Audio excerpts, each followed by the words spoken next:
Howdy to everyone, my name is Angie, and thank you for showing up today. I'm back! I'm finally back from vacation. Oh man, it's good to see you guys.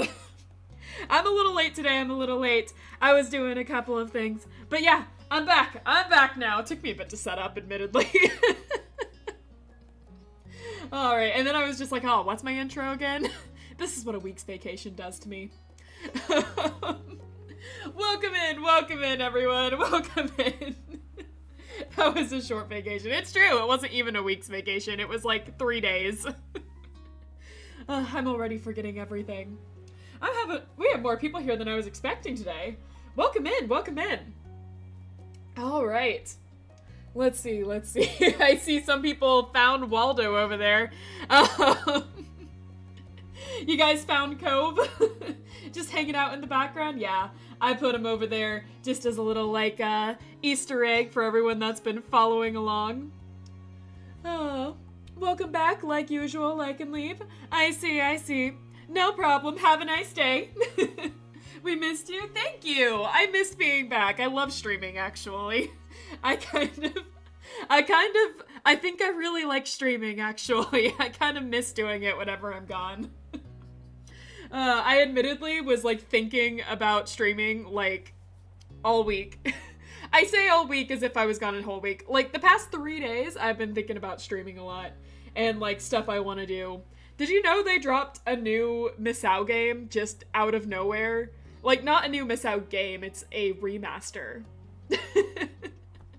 And just out of nowhere, I just played the original not long ago, and there's already a remaster? What? They just silent dropped it. So I kind of want to play it. And there's like a ton of other things that I'm just looking at like, man, this would be so fun to stream. All right. Well, on that note, I suppose we should get started. Hey, we played that game together. Yeah, we did. That was a long time ago. And yeah, they just like completely updated it recently. It's crazy. And it was like a whole stealth update too. Okay. I will go ahead and get started with this story time that we have here. Censored? Ah, yes. The true, no wiser words spoken. Alright. So, last we left off, we made lemonade. And nothing happened.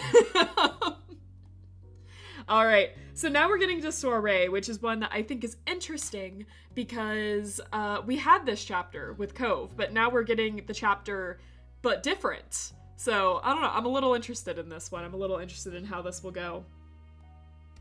So, I'm gonna go ahead and get into it. Like always, if you're new here, whenever we have book club streams, whoever says things first, I will take if you beat me to selecting the option.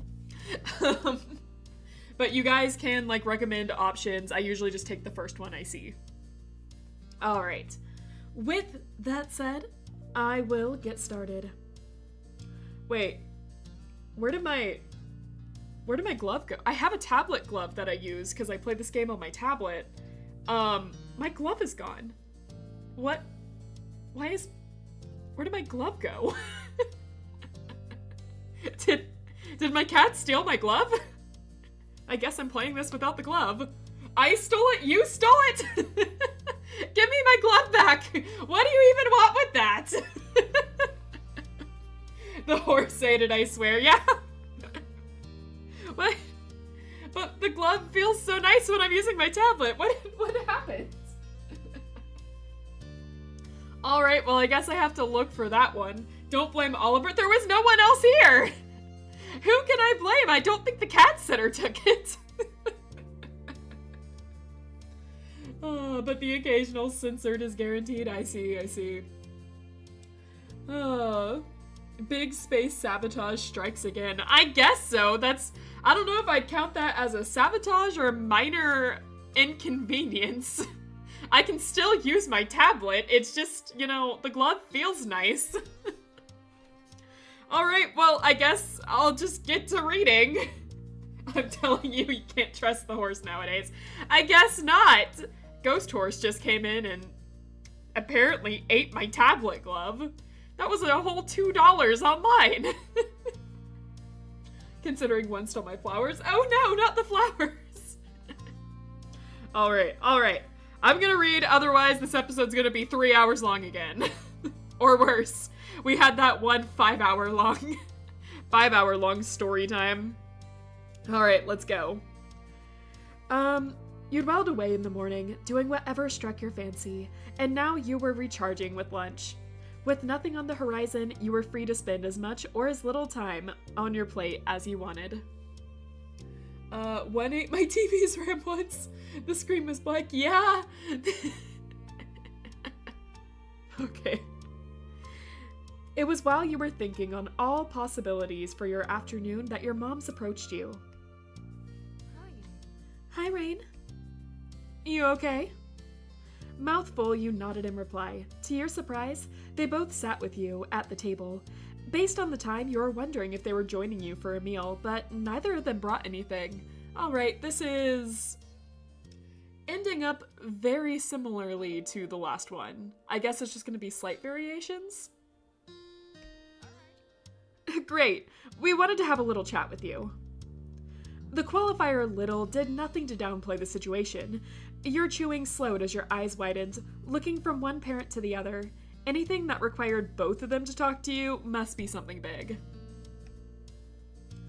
Unsettled, always. When both moms want to talk to you? Like, when both parents want to talk to you, that's usually like, what am I in trouble for? What have I done? Unsettled. You didn't like being the only one not knowing what was going on. Oh, that's what we're unsettled about, I guess. Irritated. Oh, I'm sorry, I didn't see that in time. Violence! Enraged. Stomach churning, you waited for them to fill you in. Oh, don't look so worried. It's nothing scary, promise. There's a soiree at the Cypress Club. Cypress tomorrow night. There's no club in that sentence. Your ma and I are going. The Cypress was the country club your moms were part of, and where Elizabeth played golf. It seemed like every other month they had some event or another, all with fancy names like soiree. When both parents want to talk to you at the same time, in the same room, what's that like? Don't bring your family issues into this space. Murder!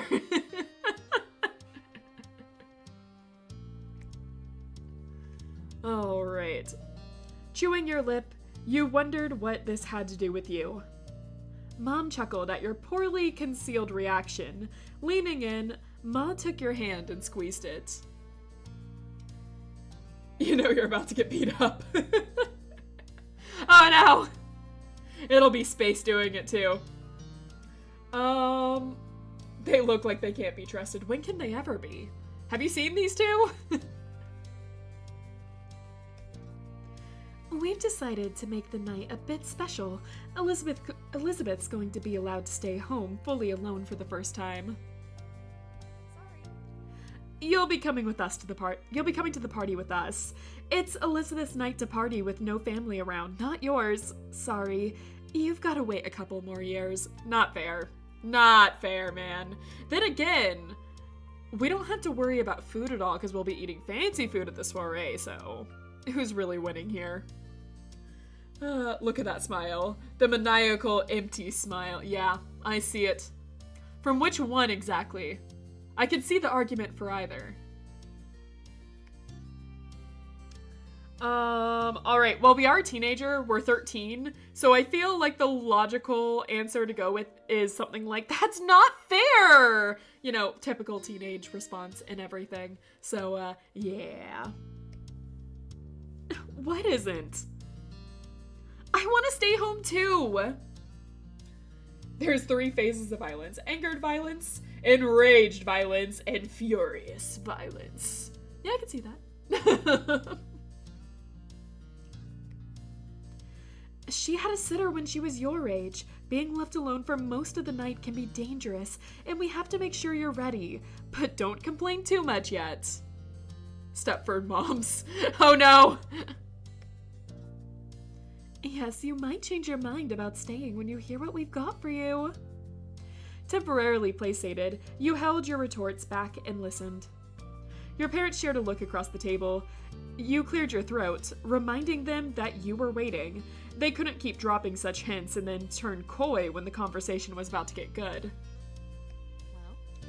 Well, since it's a pretty fancy party, that's still chaperoned.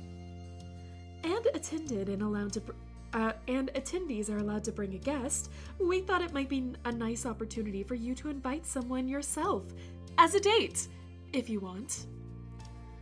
The smile shows a silent psychomentality. Yeah, that one. Left or right?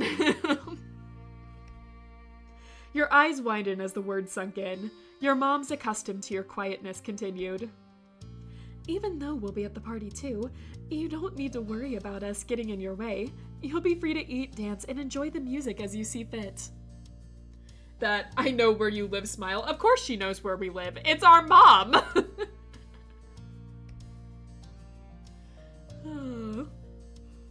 Right one, I see. Mom here. But no leaving the property.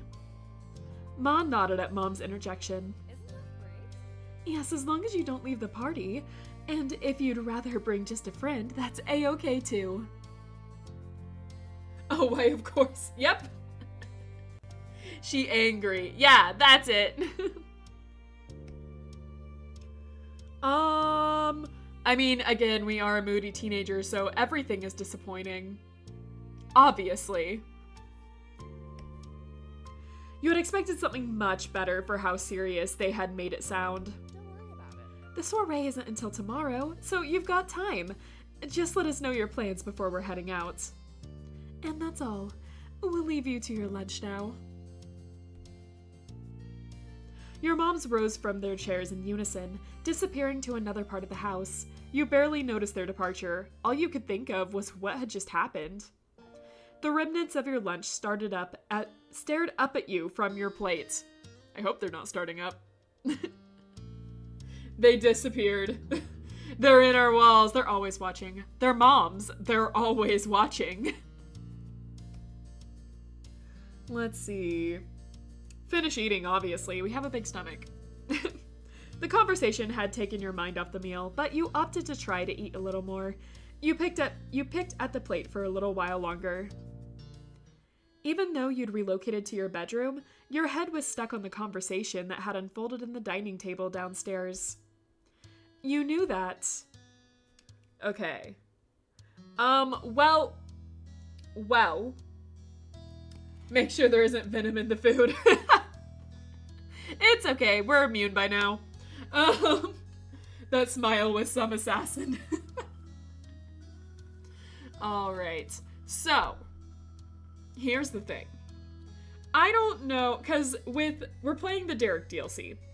And with Cove, we could, like, choose all of this beforehand, that, oh yeah, we had a crush on him, so even if we didn't say anything, you know, it was always implied. With Derek, we don't have that. So, I don't think we can just, play the whole friendship thing up and still get, like, the date ending. So, in order for that to be the case, I think we're gonna have to be pretty blunt here. Also, Space completely votes on us dating. If we want it to be a date, we're so down bad for him, it's embarrassing. Yeah. Yandere era, kill everyone except him. That's gonna be Cove, honestly, with what we're making him out to be. Have you seen him in the thumbnail? Just look for him. He's back there. I put him in.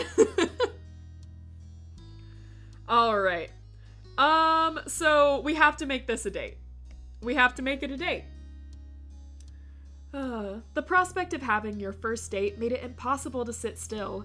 You couldn't help but jiggle your foot as you laid on your bed, contemplating the possibility. That night being a date would mean actually asking someone out. The little you knew of that came from what you'd seen on TV and movies, and what you'd heard about from kids at school. Censored. Got it. Your moms hadn't even entertained the idea of you dating until now.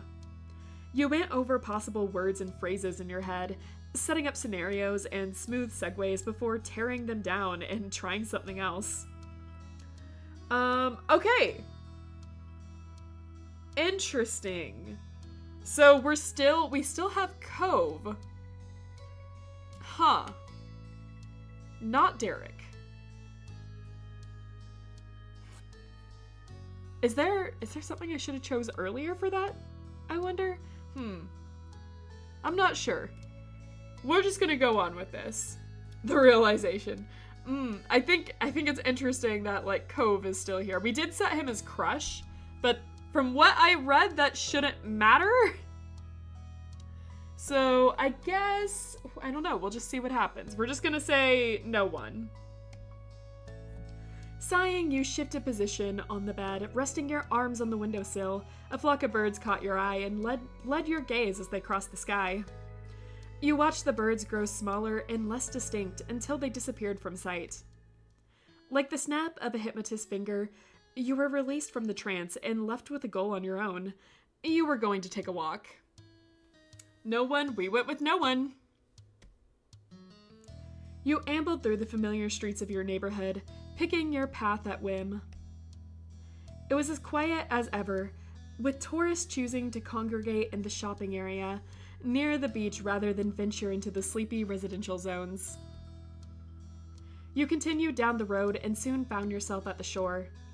The fresh, salty air hit you first, rolling to meet you over the grassy dunes that tickled your legs, followed by the familiar view of the sea stretching out across the horizon. You came to a halt. A lone figure was standing in the ocean, the water reaching up to his knees. Though he had his back to you, you recognized the familiar silhouette as Cove's. It made sense that you'd find him here. He always was in his element by the sea. Okay. This is bad for us. This is bad for us. Secretly gives you all plus 16 negative emotions. I see. You're so down bad you teleported to the beach to see him. I guess. Ooh, no, we don't want to see Cove though. We're on Derek's story. Why do we keep getting Cove? Do I have to just reject Cove at every angle for this to work? Alright. He always was in his element by the sea. You had no idea if he heard your arrival or if it was coincidence, but he looked over his shoulder. Your eyes met. Run away. Turn back. Don't get close. Do not initiate. Don't press go. Cove is trying to kill you. I guess! Maybe I'm wrong here. Maybe this is actually Cove's route. I'm just gonna, like, yeah, there we go. I was wrong, I guess. I was wrong. This is Cove's story now. What if he rejects you? He's not gonna do that. Come on, let's be honest. He's not gonna do that. It'd be best if he rejects you. It's not gonna happen. Or we die. You nervously headed closer. Risk it all. Alright. Wait, that was confident. Whoops. Was there a nervous option? I didn't see it. Whoops, I guess we're confidently going JoJo pose here, going closer to it. He will hit you with the fourth wall and one-shot you. Yeah, sounds about right. You hadn't known you'd find Cove out in the wild, but since you had, you definitely wanted to make the most of it. You strode over to him without hesitation. Cove smiled at you, bathed in the soft light of the afternoon sun. With his hair gently tousled by the sea breeze, he looked especially charming. Hey, no! Hey, Rain, stop that! He doesn't look charming! You're not going for Cove! This is not his route! Stop with the poetics! He then fully turned around and began to wade through the water over to the shore. We don't want him to get here already. We're not hardly waiting. Take your time. Take your time to come over. Yeah, take your time. We're nervous about this. We don't want him. He's changing the game's text. Just Cove, apparently. Just Cove. Hello, how are you today? By the way, cute buff Cove is like the VTuber called Buff Pup. Yes, he is buff. He is buff. 90% of gamblers lose because they quit too early. Yep. Okay, all right. We have to reject him. We're not gonna ask him out or anything. It's not gonna happen. Okay, Rain, it's not gonna happen.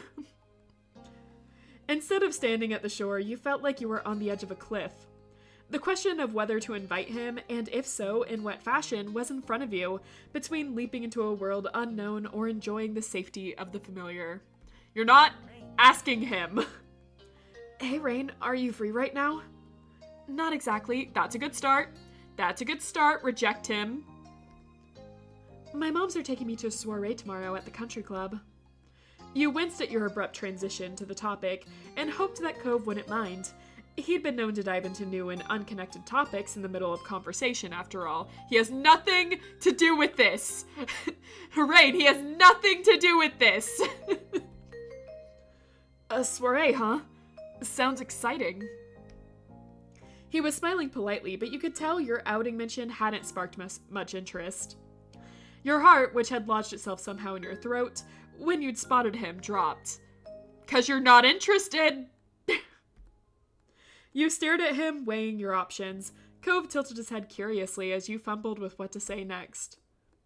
Who better to invite on your first real date than Cove, the only person who could make you giddy with just a smile? No, bad, no. But you were afraid he'd think it was boring, or worse, wouldn't want to go with you as a date. Nope, stop thinking that. Rain, this isn't Cove's route. Don't ask him. We're forgetting this dweeb. We're forgetting him. It's not his route. As much as you'd like Cove, that wasn't something you wanted to do together with him. You were pretty positive he'd prefer staying home anyway. Yep, it's gonna be just me and my parents. Elizabeth's staying home. Oh? A beat passed with him, just looking on. And then the moment passed. That's a big thing for them to let you do. I hope it's fun. The strain had gone from his smile, which was back to being genuine. Thanks for letting me know you're not going to be around tomorrow. Yeah, that's it. Reject him as fast as you can. He's going to use Slasher and hit the 10%. Nope, we're rejecting him. He's not going to be here anymore. You want someone with abs. Yeah, exactly. He'll grow into Buff Cove eventually, but not now. Back down, Buff Cove. Back down. This isn't you anymore. It's not about you. Angie, is Derek not set to crush? Are you really going to make us dance with Baxter? It didn't let me set Derek to crush. What do you mean, is Derek not set to crush? When I went to the screen, it didn't let me set it. He has no abs, not yet! Fun fact, at the same staple too, that Cove has 13 years young. SunCloud was also 13 years young. I see. What's with that smile? What do you mean? Was I supposed to set it at the beginning? It didn't let me. It didn't let me set anything. I just assumed he didn't have anything.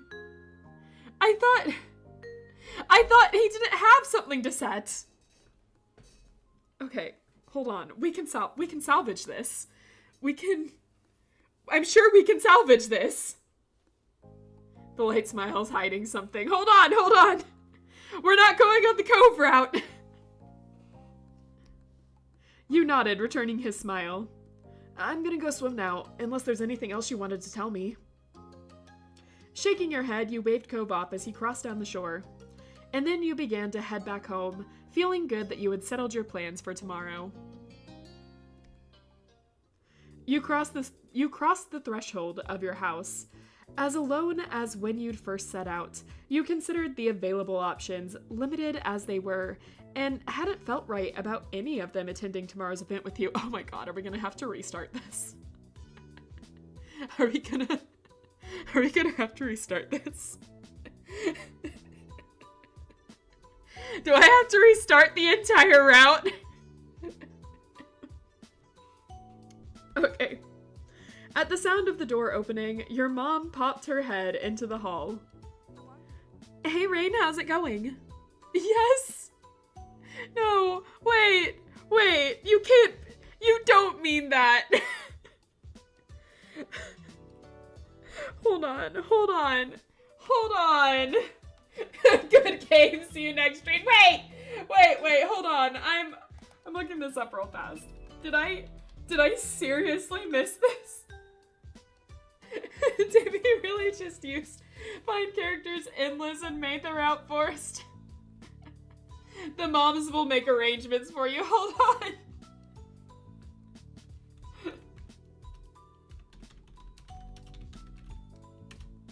Did I seriously have to set it at the beginning? Oh my god.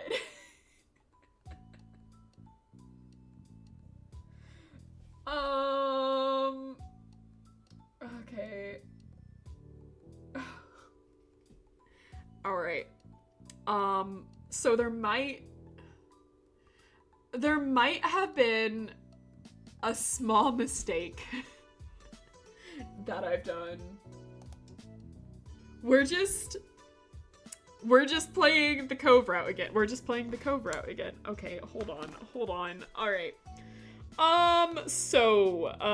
Wait, hold on. We're just gonna go to menu. Yes. And, and we're gonna go to load. And, okay. Alright. So, in order to do this, I have to go back to the middle school years. Let's see if it's really Groundhog Day. Yep. A mistake that requires resetting the game sounds quite big. It's pretty big. Apparently, when I started the DLC, I didn't start it, back enough. Alright, here we are at the middle school character customization. Back here, we have our character Rain Sky, champion beehive boxer, best around, and I'm pretty sure we changed it since then, but we're going in. We're beautiful. That's right, we're beautiful. Oh, Rain Sky, professional beehive boxing champion. Look at this work of art. Never mind, best OC I've seen in a while. Exactly! Alright. Hold on, is there anything we want to change? No. Everything seems perfect. Alright, let's go in. Alright, so this is for Cove. So we are direct and we can't be fond or indifferent. We're stuck at crush. Well, Cove locked us into having a crush, so I guess that's fine. Yes, we're sure. We don't have to change his personality. We don't care about Cove in this route, so neither. Wait, this is step 3. What do you mean it's step 3? I went back. What do you mean step 3? Did I not go back enough? Ah! Okay. Yeah, back to menu. This is fine. All right.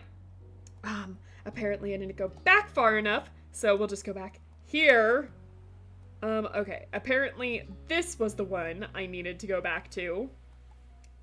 I think. And there we go. Indifferent, direct. There we go. No longer locked. You can have a crush on multiple people, though. Yes, I remember that. Okay. So, we'll go into this. Neither. There! Derek! Look! We can set it! Look at that thing that I definitely knew about. Oh, God. Alright. Yeah, forget Cove. Yeah, no one cares about Cove. Okay, here we are. We're at Crush. Now, are we direct, relaxed, or nervous? What do you think, guys? Which one? I'm gonna drink some water while you guys decide.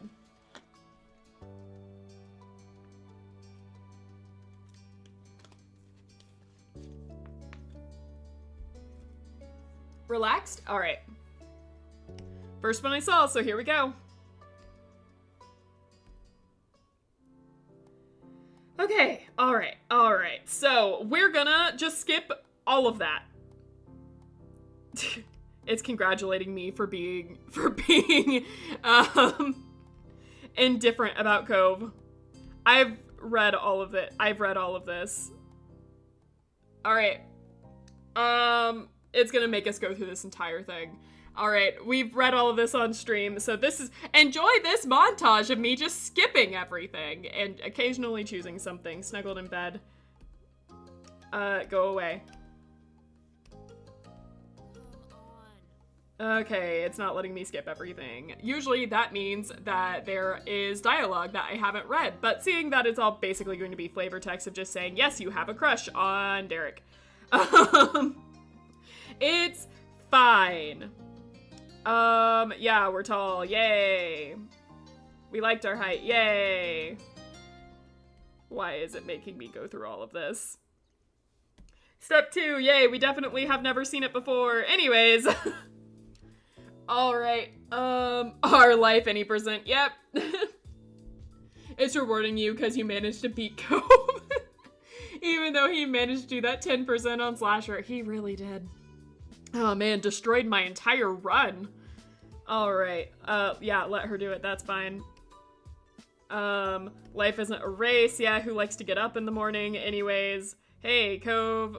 Oh yeah, because we're indifferent. I wonder how this changes. The two of you had never clicked like your families wanted, not even close. Hey. Hi, nice to see you again. Yeah. I forgot how different it is.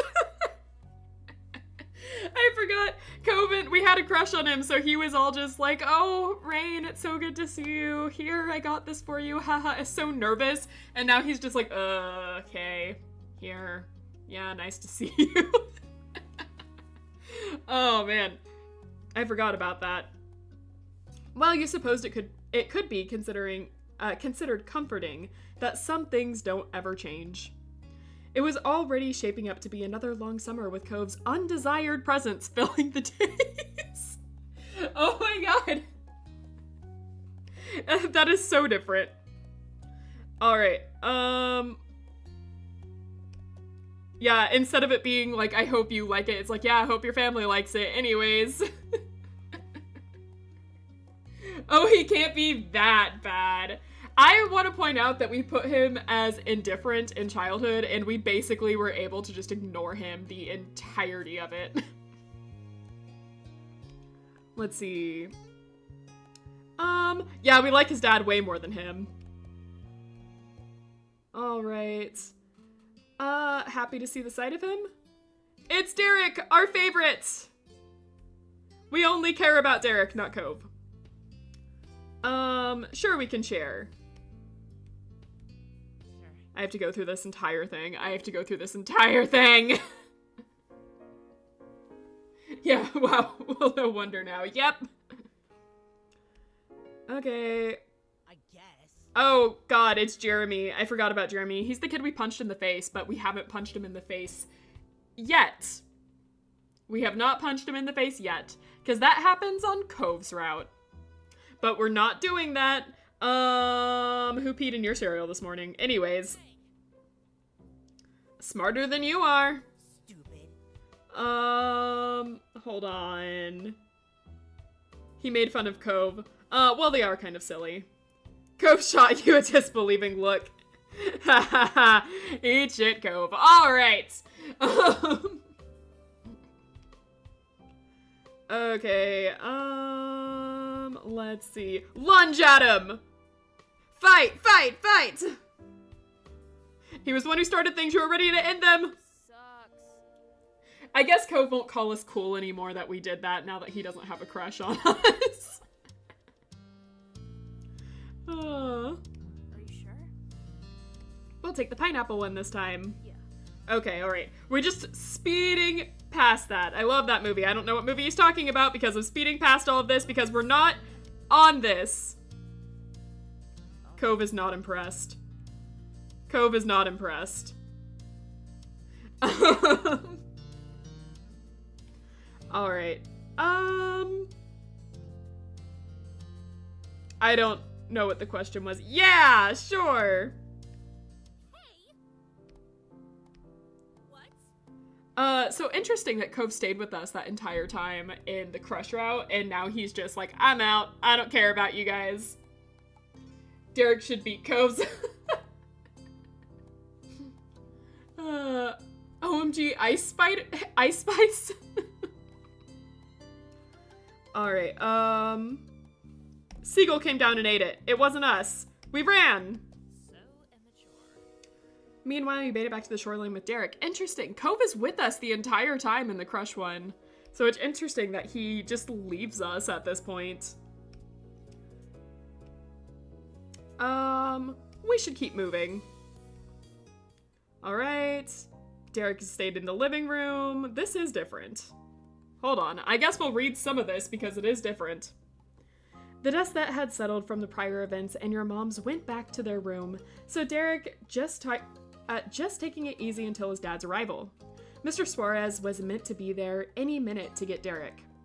Derek preferred not to sit, and instead took long, lazy strides in a circle around the edge of the rug. Hands behind his back and head angled towards the ceiling, Derek looked like he might have been puzzling out a crime. He probably made a half-dozen rounds when a solid knock struck your front door. That stopped Derek in his tracks. Dad's here. The both of you stepped towards the door in unison. You arrived first since you had a half-room head start. When you pulled it open only a crack, someone zoomed in past you.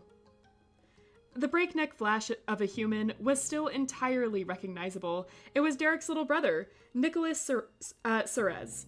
He shouted triumphantly. This kind of, sent me. None of this happened in the other prologue. We didn't get any of this. Apparently, setting Derek to crush actually changes a lot. Alright. Derek, we're here! He was only 6, the tiniest kid around. Hot on his heels came the middle Suarez son, George. Nicholas, we have to stay in the car. We're going home. We're not here to play. It's also because you have the DLC now. Ah, I see. I didn't have the DLC before. That makes sense. They added to it. He was 10, and his patience was being tested. The youngest one frantically shook his head. It made his hair even messier than it already was. Nicholas's hair was as wild and free as he was. Hair clips and his parents' minivan couldn't contain the energy.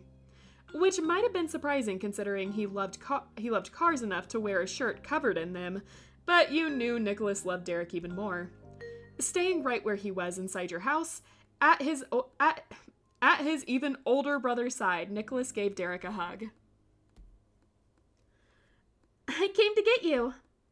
Derek bent down to scoop Nicholas into his arms in a fond squeeze, though he kept his face tilted up to make eye contact with George. Hey. Hey, bros. Ah, there they are. There's that man. Alright, side by side, Mr. and Mrs. Suarez trailed in. We're gonna get to the Baxter DLC, and I was kind of spoiled that apparently there's a question if I had a crush on anyone. And man, I'm gonna be like, yeah, Derek's dad. The resemblance between the parents and their children was clear. Derek and George were the spitting image of their father. George was even sometimes called Junior, while Nicholas was a mommy's boy. Good evening, Rain. Hello. Hello. You have to forgive the Three-Ring Circus visiting town. The boys just had to come. This family's so cute. Alright, let's see. You guys are always welcome here. Not that Cove boy across the street, just you guys. The frown that had been stuck on George's face finally eased up a little. Oh, how kind. Bye. But we can't stay. Thank you for letting Derek visit, and tell your mothers I said hello. He literally has the Giga Chad face. That's right! He is a Giga Chad. Okay. Come on, boys, all 4 of you now. Let's give the Sky family their house back. Coming! Yes, Mom. Thanks for saying that for me. Half of the group trotted forward with only a word. They went past Mrs. Suarez and out the door. She watched them go before surveying the situation with the most troublesome one. Nicholas was just bouncing around Derek as if he hadn't even heard his parent. Derek and his mom looked on with identical expressions of exhaustion tinged affection. When an opportunity opened up between hops, Derek carefully took hold of Nicholas's small hand. Let's go to the car, Nico. You can sit next to me. Oh my god, those eyes. I said this last time we saw him too, but those are the eyes of a troublemaker. My god, he's about to cause chaos. Thrilled by the promise, Nicholas let out another cheer. Yay, let's go to the car! Mrs. Suarez left it there, thrusting her eldest, and went to join Mr. Suarez and George. Nicholas gripped Derek's black wristband with his free hand, stretching it outwards in his eager attempt to lead his bigger brother along. Derek stumbled forward with a chuckle, mostly to protect his band from being pulled too far rather than Nicholas actually having the strength to move him. I can't speak today. We just got introduced to a cute family of capybaras. Yeah, basically. I mean, technically, we've seen them before. This is just, me actually getting their introduction when I didn't realize they had an introduction. But he made sure not to forget you. Derek said his goodbye from over his shoulder. Bye, gal. Let's see. There's not fully a cute one there, so I guess just bye. After their prompt entrance and equally quick exit, the whole Suarez family was on their way home. Alright, I'm gonna skip now. I can't skip still. Anyways. We have multiple friends that are girls, because we're getting introduced to Lee. Also had friends that weren't girls, because we're getting introduced to Lee. Anyways. Lee finally. This is our cousin Lee. We're not going to see her much, because we're not doing Cove's route. Really great. Anyways, we did this before. If you want to see what we did, this is all in previous episodes. We've all done this. Every single bit of this. Oh, yeah, I'm just gonna say yes to everything. Yes, we love everything here. Everything is great. Okay. Alright, let's see. Get new art supplies. Always necessary. Kind of interesting? I don't know what I'm saying yes to. We've done this. We've done all of this. Oh, you're going? Alright, see ya! See you Wednesday with Lobotomy Corp. Bye! Take care of yourself. Have a nice night. Come on. Alright, gotta go. See ya. Here you go. We've done all of this. Every single part of this. I'm not going to read it again. I'm gonna have to put a timestamp in the description to be like, hey, guys, if you want to actually, get to where the episode starts, go here. Because Angie is stupid. At least we still like Cove's mom. Cove's mom, still hot. My baby. Don't care. Sorry. I don't care about Cove not caring about us. We're going to skip all of this. Sure. We can pick a place to eat. We'll go to the Chinese restaurant. Noted. Coffee. Just coffee. So?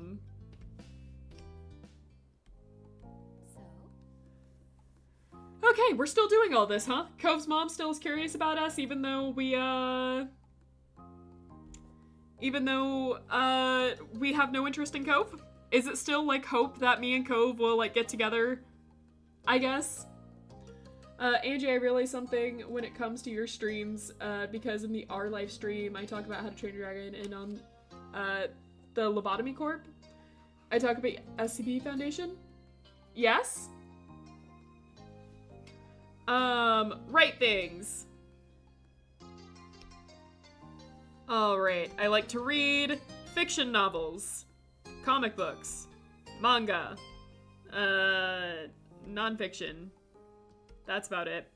I like to watch TV, movies, stand-up comedy is pretty good, plays are pretty good, definitely people. What was that? Anyway, games are fun. Video games! And card games, I like card games too. And I hang out with people. And I go to the beach, and everything. Beach is everything. I love the beach. Okay. I guess we'll choose surfing this time. I like sports. Tennis. I used to play tennis. Watching them. I guess we'll say basketball. Sure, why not? And, music. Oh. Violin. Not true, but... And piano. Not true, but... And... Art.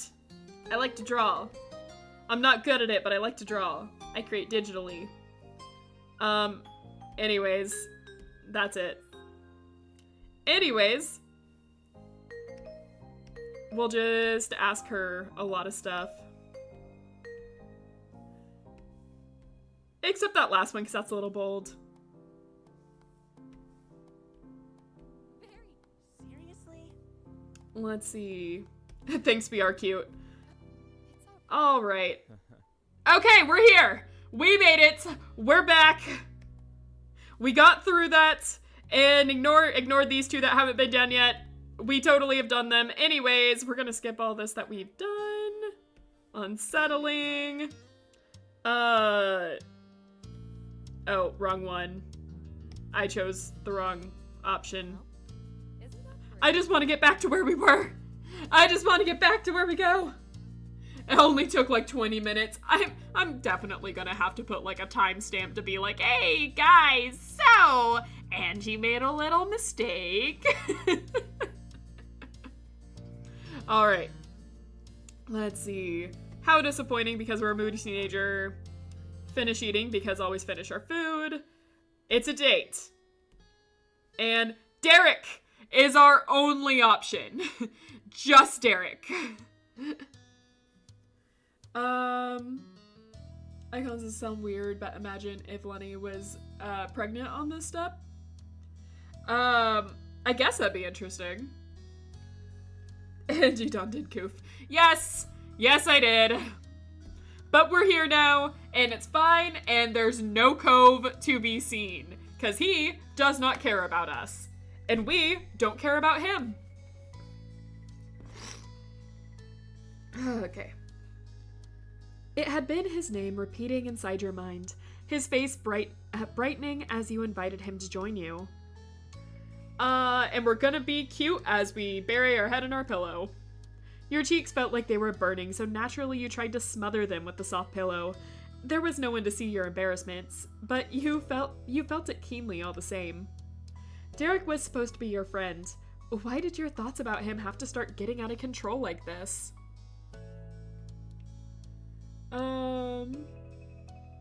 Let's see. I mean, I know sometimes keyboard gets stuck in some words. You're fine.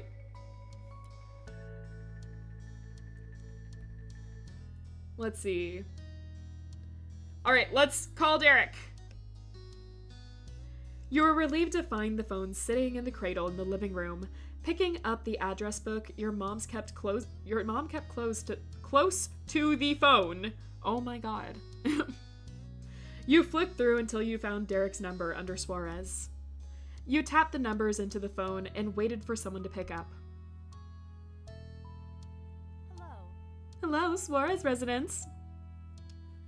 Oh, we can have a little stutter. But we're relaxed. We're relaxed with him. This is Rain Sky. Can I talk to Derek? I'm sorry. Oh, I'm sorry. He's out with his brothers right now. I can get him to call you back.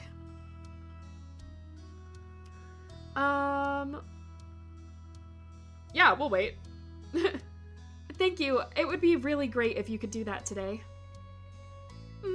I'll see what I can do. You traded goodbyes, hung up, and found a place to relax in the living room, and not go to the beach because we don't care about Cove. That was as far as you could get in decision-making. You let yourself sink down into the corner of the couch and remain stuck against the plush cushions. Your plan A was on hold. More than that, it was hung up on, but you'd committed to waiting to hear from Derek, so waiting is what you had to do. The remote had been carelessly left on the green stool, almost certainly by your big sister. You lurched over the armrest to reach the TV device. You stretched out your finger and succeeded in pressing down on the on button. When flopping back down into your seat, you caught a glimpse of what had appeared on the screen. The show playing was a How It's Made mini-documentary type of show. The subject of that episode was pre-packaged crackers. You didn't have the motivation to actually pick up the remote to change the channel. You simply let it play. After discovering how ice is added to the flour when mixing the wet and dry ingredients, a jingly ring echoed across the room. Someone was calling. Throw ourselves to the ringer in a panicked mass of nerves! Always that case. That's always how I answer the phone. Doesn't even have to be my crush calling, that's just how I answer a phone. Hello, this is Rain. The initial answer you got was a series of lighthearted chuckles. Hey, Rain, this is Derek. I'm really sorry I missed you calling before. I was watching the little bros at the park. Mom came to find me. She did? Yeah, so I could call you back. Oh, Mrs. Suarez did you a big favor. Could she tell it was important? I vanished to feed fish. What'd I miss? Good on you for feeding fish. Not much, just me panically answering a phone. What's new? And apparently I'm valid for that. But, thanks for calling. Was there something you wanted to talk about? Basically, tomorrow my moms are taking me to soiree at the country club. They're part of... Cool. You've got to tell me what happens when you get back. You had officially gotten to talk to him about the party. The time had come to do something with that opportunity. Sounds normal enough. Yep. Resolved to make it a date. We're not going to be nervous about this. We're going to be direct. How are we doing this? How are we asking him? I'm going to drink water real fast for if anyone wants to pitch in.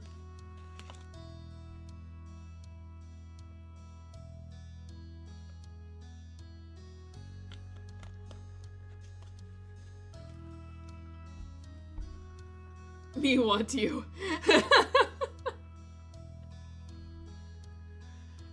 First one. I want you to be my date to the party. Just the casual, relaxed response.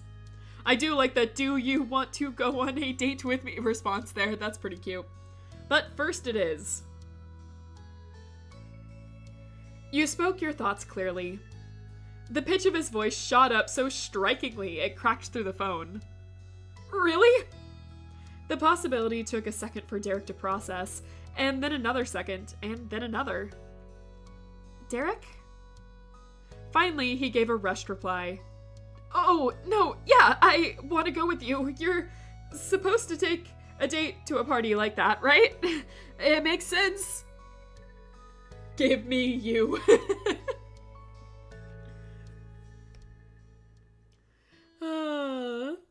You're welcome.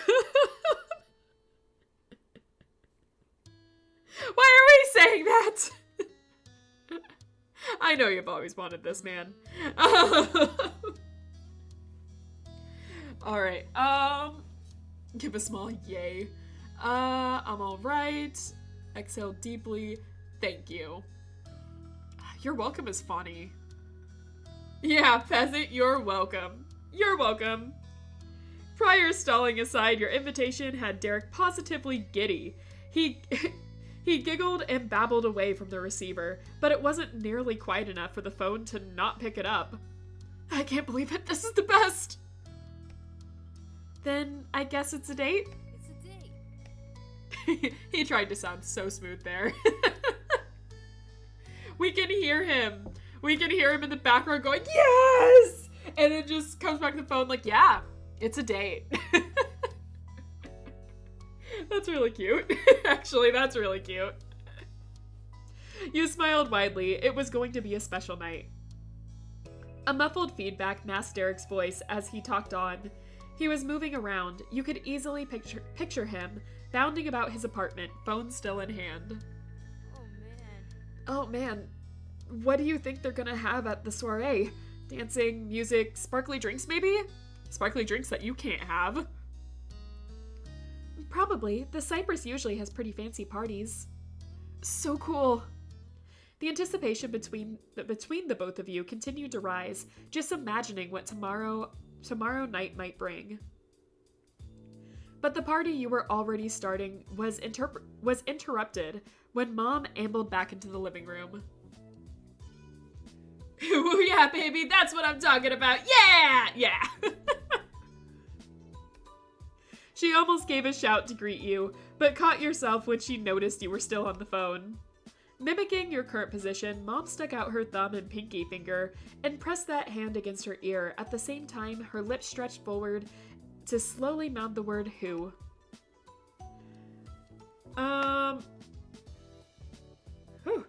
1 second here. I need to do something real fast.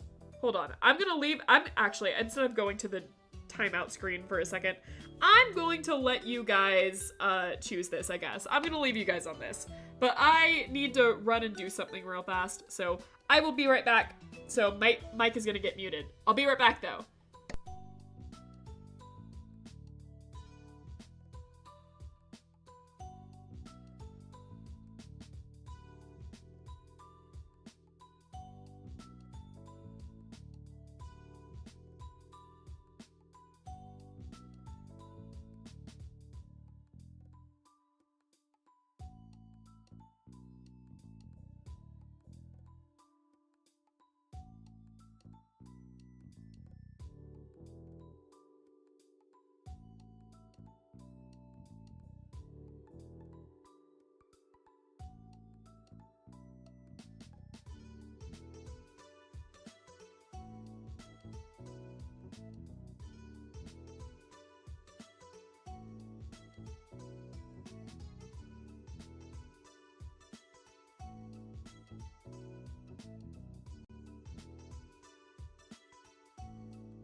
Okay, I'm back.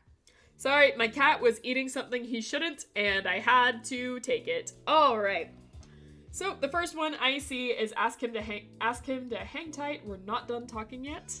So, sure thing. Guess that's what we're due. I'll get the shovel. Wait, hold on. What's happening? Hold on. Wait, my tablet glove. What did you guys do with my tablet glove? Hold on. You can't just wait. We divided equally amongst ourselves. Hold on. Wait a second. What is this I'm walking into? What? Hold on here. What are you doing to my tablet glove? You didn't feed it to the horse? What do you mean? Don't worry about it, Angie? What do you mean don't worry about it? That tablet glove was a whole $2. I can't believe this. I can't freaking believe this. Okay. Alright. I'll just pretend I didn't see anything. I guess I'm watching you guys. I need to remember to change my expressions on this sprite. I have an angry expression. Like, look at me, I'm angry. What have you guys done? Instead, you guys just see me being all happy, so I'll be over here like, no, how could this happen? And I'm all like smiles. What we're trying to say is that your cat has it. Yeah? Yeah, that's it. Alright. I'm just gonna keep reading. First thing I saw was can you hang out for a second? So that's what we're gonna choose. No worries. No worries. Say I said hello. Leaving things with him there, you lowered the phone to the counter. So, what's happening? I'm talking to Derek. He says hello. Derek Suarez? Her eyebrows arched in curiosity, but she still wore a grin. And did he happen to call out of the blue, or was it you who gave him a ring? Maybe to ask a certain question? You nodded your head vigorously, beaming at your mom. She understood what you meant. Okay. Wow. What kind of outing will it be? Her voice was hesitant but serious. Do we tell her? Do we tell her? Is it like we're not telling mom this is a date thing, or are we telling her? Of course we tell her? Okay. I don't think there's really an option to be like, don't tell her at all. It's just, don't bring it up is the option. It's a date. Mom nodded in understanding. She wore a wispy smile. Would you mind putting him on speaker for a second? Abort! Abort mission! Abort! Get out of here! Get out of here! I need to ask him something about tomorrow. Oh. The request caught you off guard, and you fumbled the receiver for a second, but you got it under control and hit the speaker button. Derek, you can talk to my mom. I put you on speaker. Hello, Mrs. Sky. Hey there, I have a quick question. What are you intending going out with Rain for her first date? Oh god. Abort mission. Get out of there, Derek. It's a trap.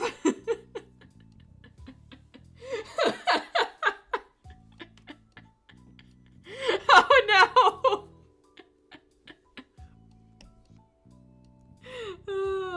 We can feel his shock over the phone. Mission failed. We'll get him next time. Oh my god. Oh, there's some good answers here. Mom, you're embarrassing me. Oh my god. I can't believe she didn't make Cove go through this. Then again, we didn't ask Cove out on a date. So, stop embarrassing me. Momster was first there. Sorry, Space. That's funny, but sorry. You covered your eyes with your hands, wishing it had been Ma down here when you'd come home. Then again, Mom would have been just as embarrassing, but in a different way. She might have cried. But Derek didn't buckle whatsoever from the pressing your mom put on him. Got a plan. I have the extra best of intentions. Rain is going to have such a fun time, she won't even know what hit her. Okay, good. That's enough for me. The big day isn't even here yet. You wondered if that meant she intended to give a repeat of this performance tomorrow. You were afraid to find out. Yeah, Derek, what are your intentions? Oh god. Alright, bye then. Bye. See you later. Take care and see you soon. There were some happy giggles that snuck through before all sound on the other side cut off, marking the end of the conversation. Well, would you mind if I borrowed the phone now? I'll give Derek's parents a call back and get everything squared away. You held the receiver out to Mom, and Mom strolled over to pluck it out of your hand. Thank you very much, kiddo. Your part of the prep work was finished, and the rest of the afternoon passed by just like that. Back in your room, your mind aligned with visions of tomorrow night. The soiree was something, but not nearly as exciting as going on your first date. You were thrilled that Derek had actually said yes, that he was your genuine date to the party. You hugged your knees to your chest, overawed by the thought the night couldn't come soon enough. The evening of the soiree had arrived, the daylight hours having slipped away in a blur. Up in your bedroom, you were getting ready for the big event. That was your intention, at least, but you hadn't settled on an outfit. Stationed in front of your wardrobe, you scanned over the clothing you had at your disposal. Though Ma had mentioned this event was a bit dressier than the normal get-together, you didn't necessarily have to comply. All right, what are we wearing? It's dress-up time, boys. What are we wearing? Derek won't fumble. I trust him. Yeah. Derek's got this. Careful, Space. If we blow it with Derek, we end up with Cove. Not on this route. Cove hates us now. We've done our job, and we've done it well. All right. What are we wearing? Space, you took over this last time. Are we doing the same thing? Because last time I think we did a formal suit. Nah, Derek has a sense of humor. He always rolls with the punches. True. Formal. Got it. Formal it is. You attempted to decide between the nicer pieces in your wardrobe, the ones that rarely had a chance to come out. You decided to dress formally because... I like dressing up. There was something magical about the sheen of an elegant fabric and the cut of formal wear, something that transformed everyone into a more sophisticated version of their normal self. To start, you decided to wear... What are we doing, Space? I think I know the answer. But what are we doing? Yep, suit. I knew it. We'll do our button down. Chris... Oh, wait. Nope, I'm gonna sneeze. I sneezed. Alright. Alright. Space was way ahead of everyone there. Marine clothes. Yeah!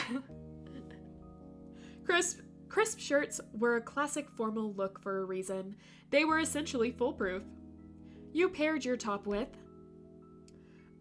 dress pants. You picked a pair that complemented the color of your top and nodded with satisfaction. It was a slick look. You began to get dressed, your fingers working stiff zips and awkward fastenings. It felt different against your skin, reminding you with every movement that you were dressed up. Whatever happened tonight, you were pleased that you'd gotten the opportunity to wear this. Bless you. Thank you, guys. I think I'm getting a cold. That's not the first time I've sneezed today. Maybe I just need to vacuum my house. It's been a few days. I've been gone for a little bit. Alright. Taking my sip of water. And I hope it won't happen again. Alright. The pairing of a shirt with pants was something that the country club people might not think is fit for a young lady, but you didn't see why a dance should mean that you had to wear a dress or a skirt. You like pants too, and that was what you wanted to wear. Now dressed, you gave yourself a final glance over before heading downstairs, ready to head out. You found your moms already waiting in the living room. They were putting the finishing touches on their outfit, Ma strapping her heel into a stiletto shoe, and Mom trying to fasten a bracelet single-handed. They looked up as you entered. Oh, Rain, you look so nice, don't you think, Pam? Thanks. Oh, it's cold. Let me just vacuum all the coldness away. I'm just saying the air quality could have something to do with it, too. I have a cat, so, you know, it's always filled with cat hair around here. Thanks for dressing up, Rain. I hope the party will be prepared for your arrival. You look sharp. Mom was still struggling with the bracelet. You lent a hand, literally, by taking one side and holding it as she secured the clasp. Thanks, kiddo. Elizabeth flittered down the stairs, her eyes narrowed. You're still here? Yes, but not for much longer, hopefully. Wait, I know you're excited, but we haven't even said goodbye, and I want to go over how things are going to play out. Elizabeth sighed as Mom began listing the rules, ticking them off on her fingers. Kitty, kitty, kitty, yep. Oliver, you here? I don't know where he went. Probably eating my tablet glove. No ordering takeout or other deliveries. You can't have anyone else come over. She nodded, resigned to her fate, listening to a set of rules she could predict without so much as a glance at a crystal ball. If anything happens, you can call us or go across the street to the Holdens. Keep the noise down. This house might be empty, but there are people all around the neighborhood. Usually house rules still apply. Don't do anything you wouldn't do if we were here. And we'll be back no later than 11:30 p.m., but we'll call if there are any issues, so don't go tie up the phone all night. Yeah, definitely. Uh-huh. Right, all done. Can we go now? Ma strode over and swept Elizabeth up in a hug. Your sister let out a small noise, her eyes widening, and suddenly looked much less like the smug teenager she acted like. You're such a big girl now. I can't believe it. Elizabeth rolled her eyes. This wasn't the quick departure that she'd been hoping for. Any chance of it ending soon vanished as Mom joined in on the hug. Neither can I. It feels like it was only yesterday that... Elizabeth groaned, trying to cut the reminiscing off without success. Of course we're joining in. We did this last time too. Okay. I think we can actually, no, we can't skip. All right. Mom and Ma held out their arms to you as you approached, welcoming you into a hug. Elizabeth whined, eager for this to come to an end already. Can you all just go? Jeez. Your family disentangled from the hug in time to catch the doorbell ringing. Oh, the guest of honor is here. She raced over to the door. As Ma predicted, Derek had arrived right on time, and he was ushered inside. Nice. You look very nice, Derek. Same. Thanks, Miss Sky. So do you. Derek pulled at the end of his little polka dot bow in satisfaction. His gaze, though, not so subtly, sought you out. Aw, the little bow tie. I didn't see that before. The little polka dots. All right, hold on. I'm gonna bring this up now. Derek deserves to be, front and center here. There we go. Derek is such a fancy capybara. Yes, he is. It's a little bow tie. I love it. Oh my god. It's so cute.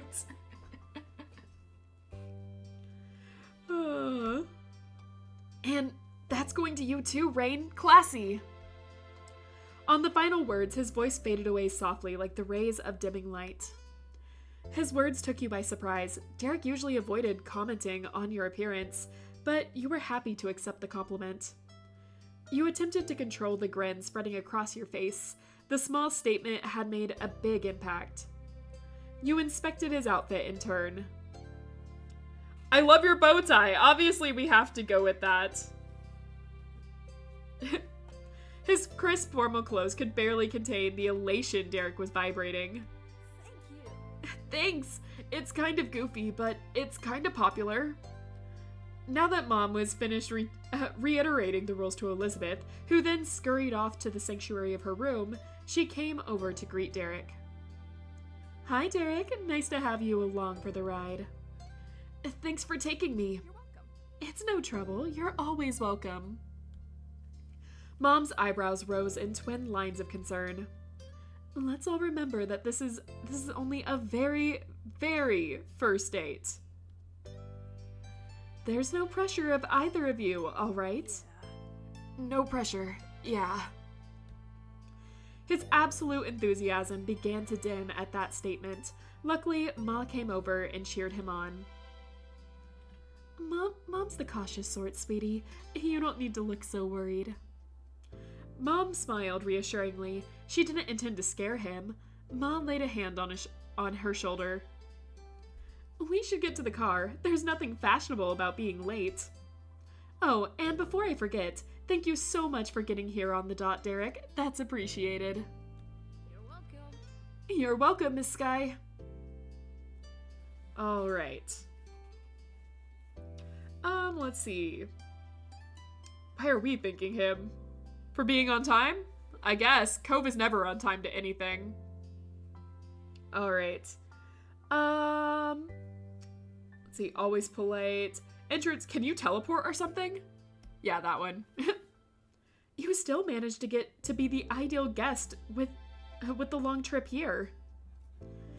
Yeah, I wasn't gonna be late for this.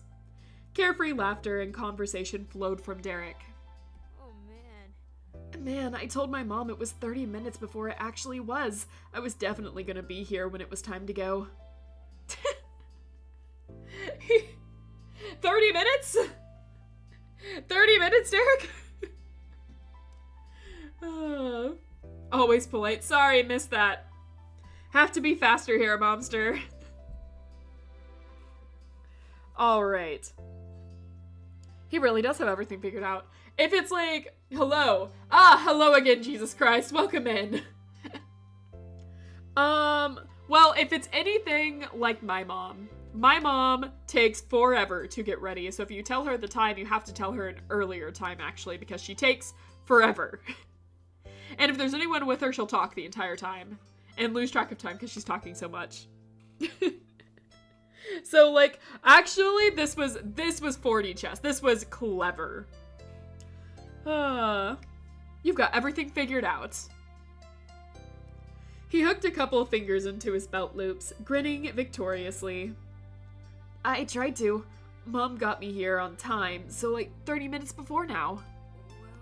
Well, I didn't want to interrupt you or your mom's, because you were probably getting ready then. I just hung out at the park. With a wink, Derek tried to smooth over the awkwardness of that confession. Jeremy never popped out of the bushes to insult me, so it was all good. Uh-huh, so you've just been at the park this entire time? In your formal clothes? Little too excited. I think a little too excited here. I think maybe that's a little too excited.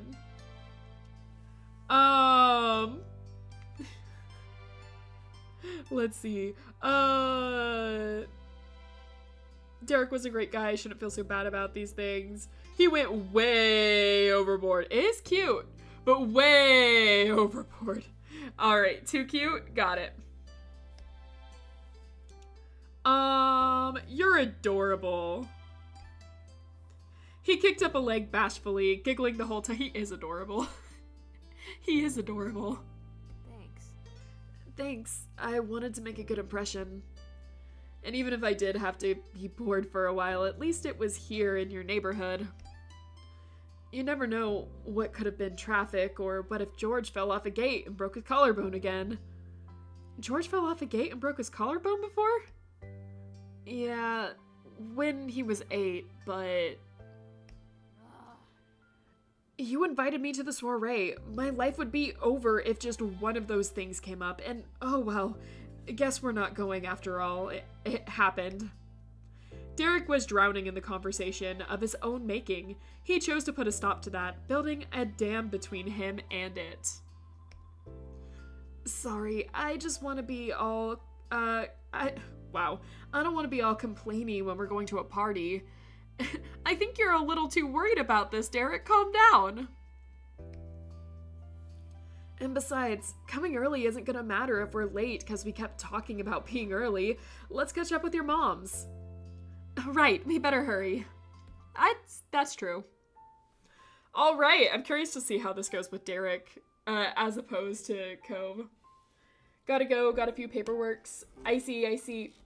Well, have a nice night. Catch up on everything, and what's all my job? Drink water, have a good night's sleep. So many things to go over. It's like, yeah, it's 1 a.m. over over at your place. Get sleep, man. Get sleep. All right. Take care. Have a good one. See ya. You pulled up at the country club. The sun had sunk deep into the horizon, the last of its light sleepily warming the oncoming night. Your moms led the way to the space around the back where the event was being held. Yums. As my final message, fish. Yes! Fish supremacy! Take care. The place had been transformed through decoration, with smart tablecloths and elegant ribbons contributing to a festive atmosphere. Musicians dressed in matching black and white were setting up their instruments and flicking through pages of sheet music, and, as promised, there was a table covered in plates of carefully prepared food. Destination reached, your parents rounded on you and Derek. Things haven't kicked off yet, but don't let that stop you from enjoying yourselves. How will people at this party react if they see Derek's Night Fury? I think that'd be a pretty crazy thing to see. Seeing as how we established Night Furies were pretty rare, I think that'd be pretty crazy. I think people would be pretty shocked. Have fun. We'll be around if you need us. See you later. See ya. Bye. Derek enthusiastically waved your moms off, stretching his arms as high as it'd go. Bye, Mrs. and Mrs. Sky. Once they retreated a distance away, you found him watching you. His eyes sparkled in the dainty, dangling lights all around you as your date together officially began. Is there anybody you want to socialize with? That's what parties are for, sometimes. Or we could get refreshments. Let's see. I mean, the first thing I always do at any party I'm at is go look at the food. It's okay to eat them, even if the music hasn't started yet. Let's go. Alright, let's see what we've got. The two of you wandered over to the refreshment table. With it being early in the night, it had barely been touched, and the plates were nearly as pristine as when they'd left the kitchen. The offerings were all tiny and bite-sized, ready to be picked up and sampled. It was immediately apparent that there was plenty to choose from.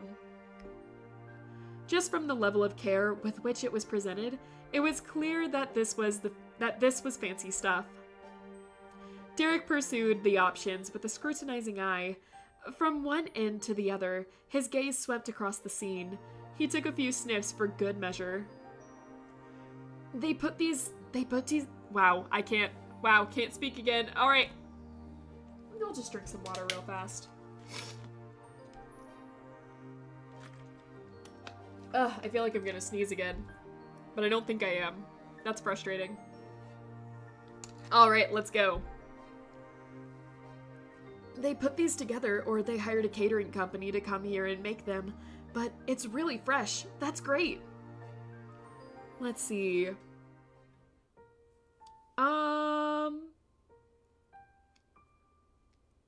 Our options are pretty similar to Cove's, huh?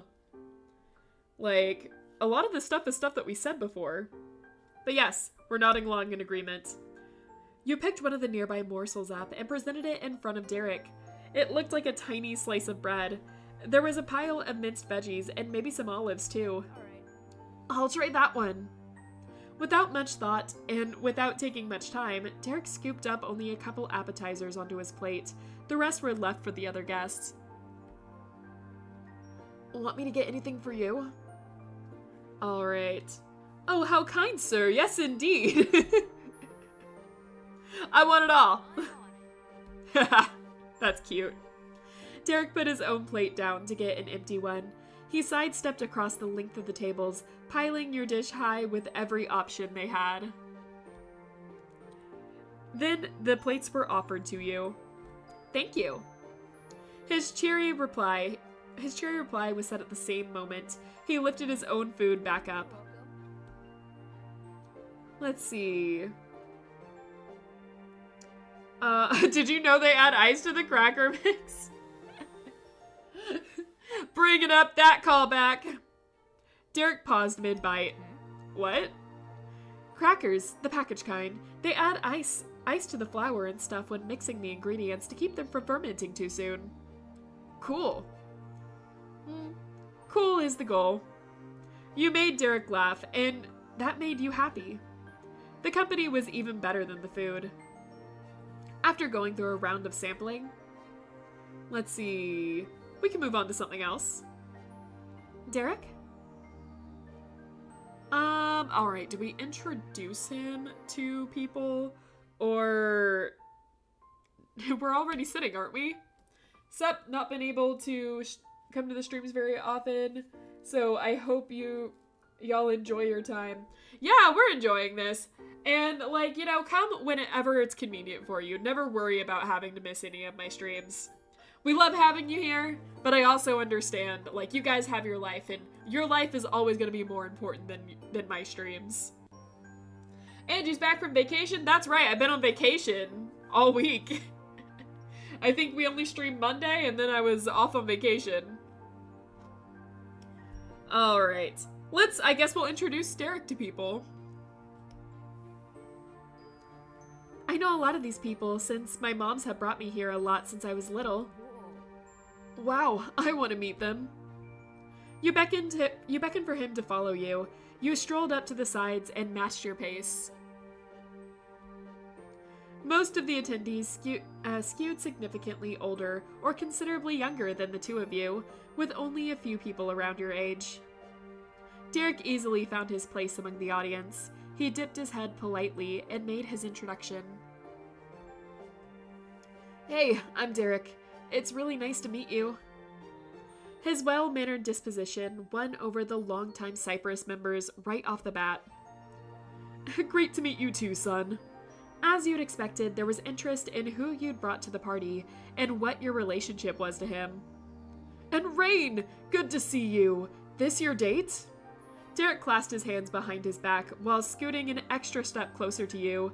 He was poised as if you were able to take a proper couple's portrait photo. Oh, that's adorable. I would say she was well rested, but she's already had to start over. I know! Oh, that was embarrassing. I had to start the entire thing over. I can't believe we missed that. How many cute moments have we missed because of that? Alright. His rosy cheeks would have looked perfect if a photo had been taken. Yeah, Rain needed a date for the party, and she picked me. His phrasing had caught your attention. Did he really think you had to have a date, and that's why you asked? Or were you just thinking too hard about it? There was no way to tell by his tone. Derek had used his best behavior voice for the adults. And the circle of guests all visibly reacted to the explanation, touching a hand to their cheeks or chest. It was clearly too much for their hearts. Cove is more like a buff femboy. Derek is more like an overgrown 5-year-old. Yeah, just a bit. I mean, Buff Cove is over here in the corner staring at us, staring at what we've done. We decided to make our feelings indifferent towards Cove in this now. So, Cove is just out of the picture completely. Best of luck on your date. Derek definitely made an impression on them. Still, some people focused on the important things. How you were dressed. Don't you look snappy in that outfit? You've scrubbed up well. With the basic niceties taken care of, let's see. Let's move on to something else to pass the time.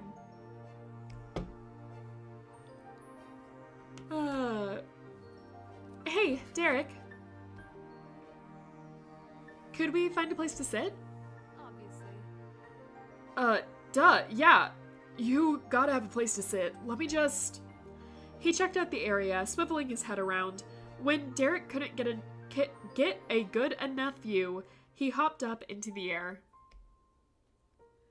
That one looks open over there. I think so too. You walked to sit at the edge of the party area, where it was quieter with fewer people cluttered around. Derek hustled to reach the table first. Don't worry, I'll get that for you. He pulled out a chair and waited. Aw, that's so sweet. You're a real gentleman. You took a seat on the woven patio chair. It was still a little warm from what was left of the sunlight. Derek gladly pushed it back into place, with you in it. Then Derek swung around the table and got into his own chair, the one right across from you. Alright, I need to run and do something real fast. Again. Oliver's crying. Gotta see what's up. So this time I will put up the waiting room for a second. Or waiting room. Put up the I'll be right back for a second. So I'll be right back. 1 second. Just gotta run real fast. 5 seconds. See you then.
Alright, I'm back.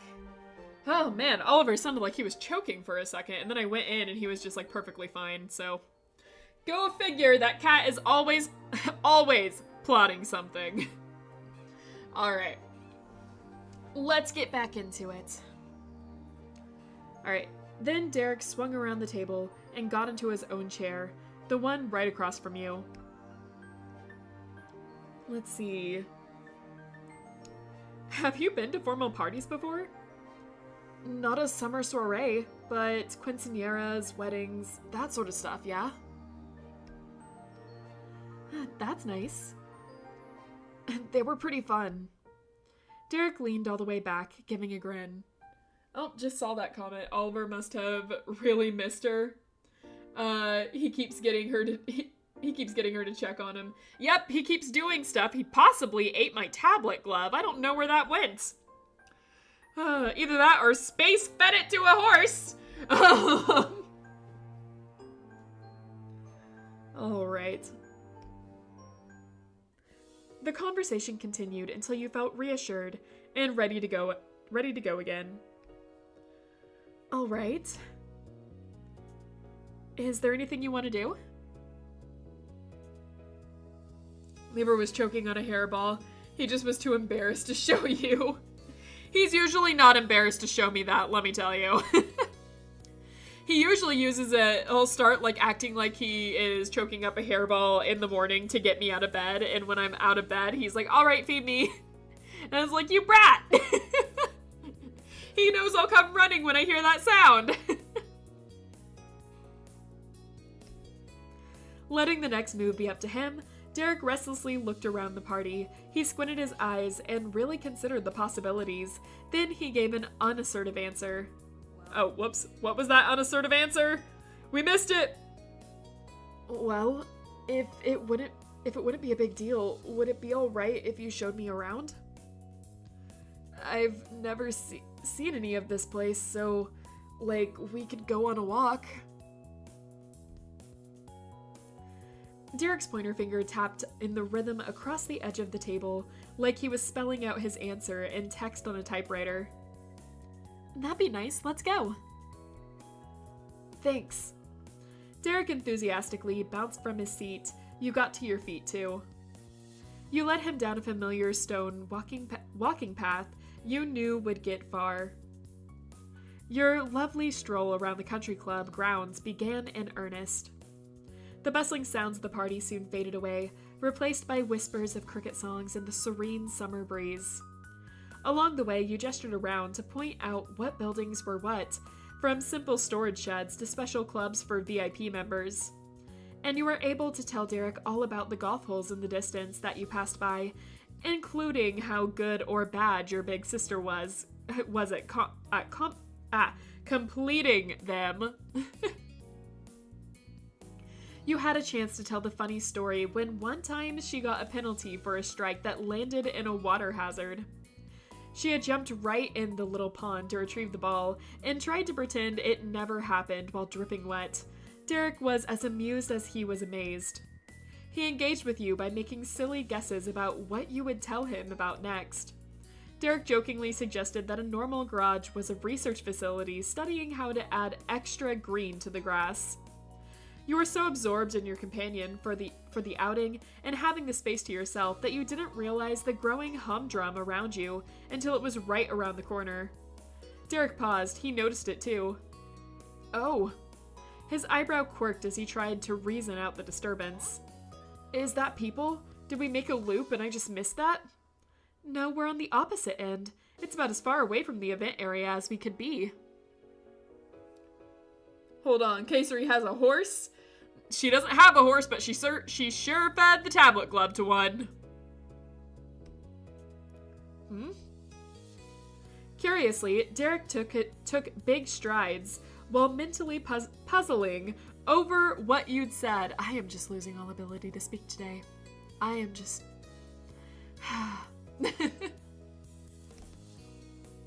Together, you passed by a large wall to reveal another seating area. It too was filled with formally dressed people. Whoa, a second party? None of the faces scattered about were regular members. Each one was as unrecognizable as any stranger off the street. You had your points of focus, and Derek his own totally separate ones. He spoke aloud to share what he'd noticed. The tables have claws here, and I think the chairs didn't look like that back where we were. Actually, this kind of feels like we got stuck in some alternate reality version of our soiree, where everything is still really fancy, but also still different in weird ways. Let's see, I could have a horse. You don't know. Well, I bought you Mustang that one time. Colonel Mustang from FMA. Does that count? I thought Pale Worm had fed the horse. Yeah, makes sense. He does have that horse that hangs around in creepypasta fashion. Let's see. You're right. That has to be the answer. Hey, you're the one who's supposed to know the real answer. Okay. Actually, this is their outdoor dining seating for other types of events. Ones that aren't the normal soirees. I never have a reason to go here when I visit my mom's. I kind of thought it'd be empty with a soiree happening. Derek's gaze wandered around the area, taking another shrewd look. Yeah, why be in a place where there's food and pretty lights over in the patio? And there's way more teens than at our party. Tons of them look like they're our age. This is mysterious. The long list of questions didn't bother Derek. Quite the opposite. Playing detective was something he was having fun with. It's time to get to the bottom of this. I'm gonna ask somebody what's up. Tally-ho, Watson! Does Sherlock really say tally-ho? I don't know, it sounded right. You've got a point. The two of you boldly headed into the thick of the family reunion, business meeting, wedding, secret society meeting, or whatever it was. Soon, you would know. The subject Derek zeroed in on was a tall kid, maybe a little... what was that? I don't know if you guys heard that, but something just went off. It always happens on this stream. Something always happens on this stream where I hear a noise and I'm like, what was that? And then nothing happened. I'm not getting any errors or anything. There's nothing. Some notification went off, but I don't know what it was. Alright, I guess I'll ignore it for now. Maybe a little older than you and him, who stood on the edges of the crowd by themselves. Most everyone else was part of a group, or in one-on-one conversation, but not this person. Their hair was short, swooping black strands that framed a pointedly petite face. Their dark brown eyes were heavily lidded. On a second glance, you also noticed that there was a small mole on their neck. You wouldn't have been surprised if people often told them that they were pretty. Anyone recognize him? Anyone? Anyone here recognize him? The rest of their skin was a pale white, the kind that had somehow escaped any tanning, freckling, or even sunburning in California's summer rays. Derek offered a friendly wave once he was close enough for it to be clear he wasn't just passing by. Hey, so this might sound weird, but what are you guys all doing here? A coy smile came across the stranger's face. Is that Baxter? Yeah, you got it! It's Baxter, it's Kid Baxter. Baxter when he was like 13. Baxter has a dragon, but it is on another place, but I can't tell you. But I will, on the now. I see. Yeah, that makes sense. Yeah, because he's in that one, right? I played the demo like forever ago. Alright. We're visitors who are in this town for a dance circuit. The dining area is reserved for our group only tonight. What is going on with you? The tables were immediately turned. You and Derek had questions to answer for. He rubbed his cheek and chuckled uncomfortably. Oops, we didn't know that. There's a soiree happening on the other side of the club for members and their guests. That's where we came from. Please don't tell on us. That got them to open their eyes completely. They even leaned forward just a bit, much more engaged in the conversation. I thought I noticed something that way. It's been bothering me the entire evening. I was planning to check when it got darker. Yeah, well, that's what it was. Sorry for crashing your party. Don't apologize. The self-described dancer's eyes sunk back into the half-open stare as their lips curved even further. The smile had become a true smirk. I'm still going to yours when I get the chance. The mutual exchange of secrets brought a light-hearted sense of camaraderie between your tiny group. But it didn't last. They inclined their head in a slight nod before breezing away. Bye! Good luck with your dance circuit and everything else. Alright. Have a nice life. We definitely won't see you again. Or have a DLC for you. Or you be in another game. As soon as your vague acquaintance mixed back into the crowd of fellow suited performers, Derek wrapped his arms around his chest. Okay, I feel way more out of place now that we're not even talking to anybody. Let's go back to the path before one of the adults realizes we're not supposed to be here. It's gonna be like that movie with the aliens who take over people where they point and yell at real humans. That's so freaky. Invasion of the Body Snatchers? Is that what all dance troupes are like? Or like private parties? It's like Invasion of the Body Snatchers? When you get caught? Alright. Ooh, we can join their party. We can totally just ditch our party and join theirs. Just crash it. Alright, let's see. Right, we gotta go. Probably can't tell. Let's join it. If you want to leave, could we stay? I mean, like, what happens if you stay? I'm kind of curious. Derek snorted through his nose and smacked his hand to cover it. When he settled down enough to only have a light chuckle left, Derek spoke again. You're bad. In a good way. The last of the initial jitters were let out in a breath. He tried to play it cool from there. But okay, we're just a couple of normal dancers at a party. Now what? You thought about it. Person after person passed by as if you were standing there, and you realized being in the center of the shindig was probably not the best idea when you're crashing it. Luckily, you noticed an empty table close to the edge of the checkered tile floor. We should sit. Let's see. Offer our arm. Oh. After a bit of a pause, Derek envied on his poise and properly took your arm. I can't speak again. Blah. He kept his head high, chest out, chin pointed, and pumped his other hand back and forth in time with his footsteps. Yes, don't look suspicious. The act was more parody of the fancy pants rich person than normal human at a get-together.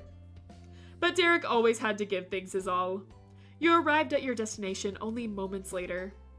Derek cordially pulled out a chair for you again. You gave an accepting, appreciative nod. You stole some side-eye looks around you as you took your seat on the metal dining table. It was fun being sneaky. Derek took the seat right next to yours. Anyway. So, the circuit. That was great, wasn't it? Why yes, it was. Indeed. The ridiculousness of it all truly got to Derek. He snickered enough to shake his shoulders and bring a tear to his eye. And now it's so nice to give these dancing feet a break, isn't it, Rain? You swatted the air forcefully and tossed your head back in amusement. What a grand time the two of you had. But then a towering clumped shadow overtook your view. Excuse us. There, right in front of you, was a trio of teenagers. Each one had in their hand a pale peach-colored drink and a long-stemmed glasses. Oh, sorry. Derek rubbed his neck and spoke placidly. Wow, that wasn't right. All right. We thought this table was open. We can totally move. But it was as if they didn't hear you, and... wow. I can't speak again! What is happening? Angie, alright. But it was as if they didn't hear his diplomatic offer. Who are you? Their voice was defensive. You weren't just in their seats. Your very presence in this exclusive place was a surprise. An unwelcomed one. You glanced at Derek, wanting to figure out what track to take with this. He mouthed the word, uh-oh. But before enough silence could pass for the two of you to seem guilty by omission, Derek pulled it together and blurted out a response. We're dancers. We're here for the dance circuit. He hit them with a real curveball. They had no idea there was a mole in this party who informed you on the detail. Thanks, Baxter. We owe you for that one. But rather than giving up with the game, a different teen took another angle. Who's your study, exactly? Oh, the swoopy-haired stranger hadn't mentioned what kind of dance it was. Oh, what's your study? I read that wrong. Also, someone honked outside my house? What? What's happening? Alright, well you can always tell when Angie's throat is hurting because she loses her ability to read all of a sudden. Let's just take this nice and slow, Angie. Nice and slow. Alright.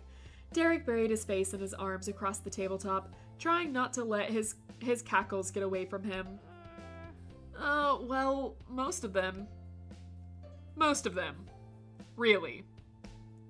Derek's laughter increased in volume, completely unable to play it cool when he found it so funny. I don't think you're supposed to be here. If you were going to continue with sports-related terms, you'd call that a knockout strike. They may not have known how or why you got in, but they could see right through you. That snapped Derek's head up in attention. He stared at the strangers with deer-in-the-headlight levels of petrification. His expression tensed as he put an uncomfortable, grim smile. He creakily leaned towards you, never taking his eyes off your surroundings, The guests who'd confronted you were watching with open suspicion. I think they're onto us. Yeah, Derek. I think they're onto us. The closeness allowed you to hear conspiratorial words mumbled out from the corner of his mouth. Shoot. I don't think we're gonna convince them when we're really part of the dance circuit. Run! You didn't need to hear anything else. The two of you were in sync. Like a switch was hit, you burst up with your full height and used the momentum to launch yourself forward past the failed hiding spot. Your dramatic escape caused a minor ruffling of feathers throughout the crowd. Shouts of "hey" and "stop running" could be heard over the confusion of what was going on. It was just as Derek had feared.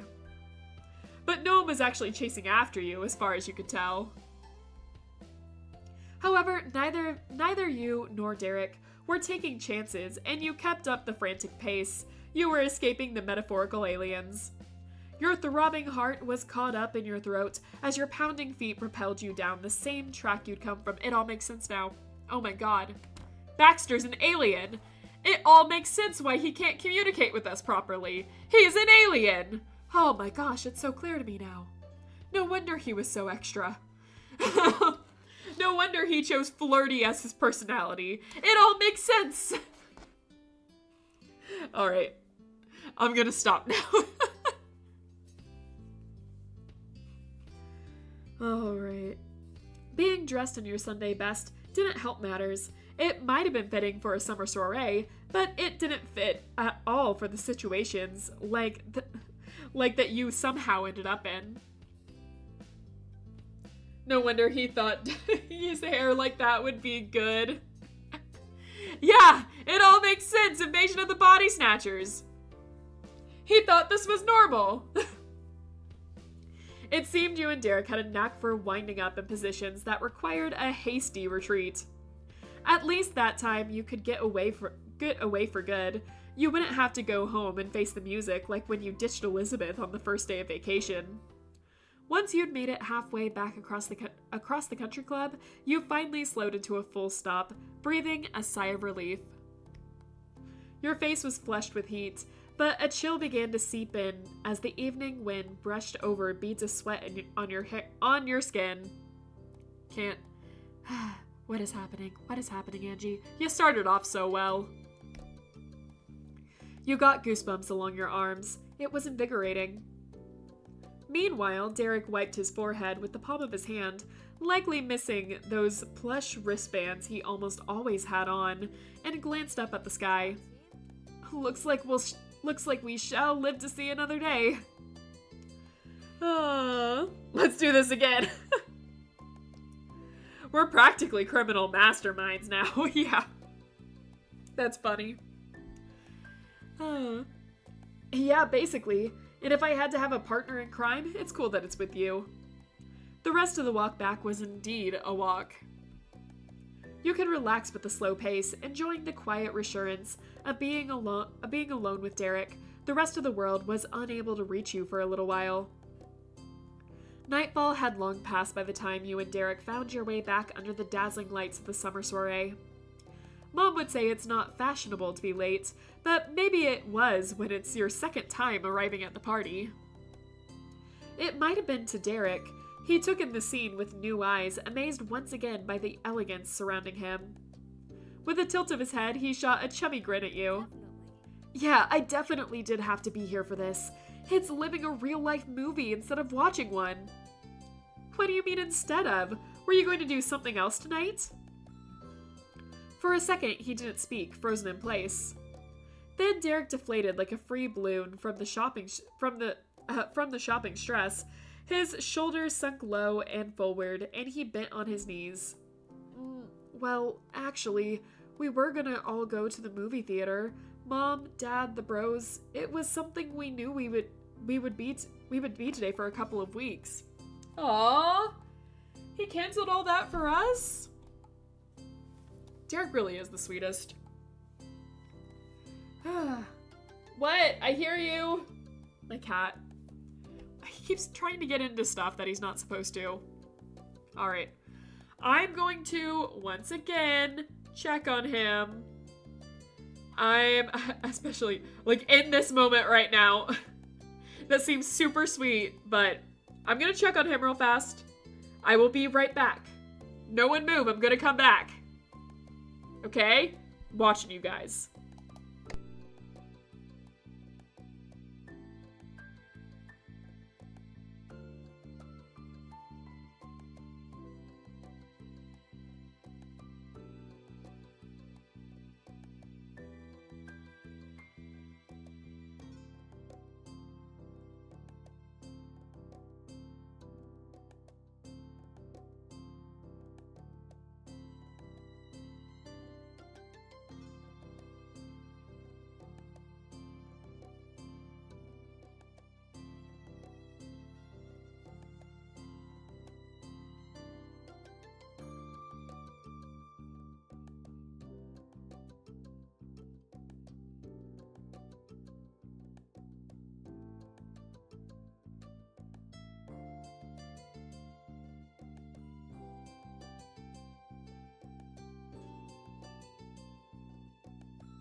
All right, I'm back. How's everyone doing? No one left? Everyone's watching? Everyone's watching just my stream, right? And not doing anything else? Space? Tarnished. I'm watching you guys. All right. Let's continue. All right. Did we already read this? Yes, we did. But then you called and you asked me to go to the party, and I said yes. I didn't even think about how there was already a plan for that day. He sniggered at himself, eyebrows pinching together tightly. It was kind of awkward when I had to tell my parents I couldn't call you back and say I wasn't going to go after all, and beg them to let me miss the movie. Luckily, they could tell this was a matter of life or death, and still wanted their son around, so they managed to bring me over. That's the second time you said that, buddy. Angie, cut me some slack, man. I'm trying to tame a wild horse so I can feed it your glove. Hey! Wait a minute! What are you doing? Give me back my tablet glove!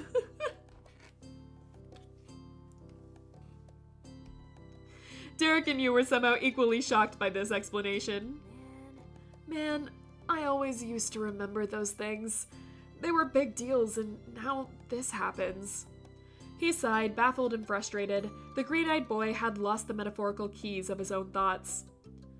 I gotta do better next time. Let's see. You're kind of impulsive, huh? No. Let's see. You already do more than anyone I know. That's a cute answer. My mom said this night is me growing up more. I think you're growing up too. That's like coming-of-age movie dialogue. You're 13, man! You're gonna make mistakes at 13!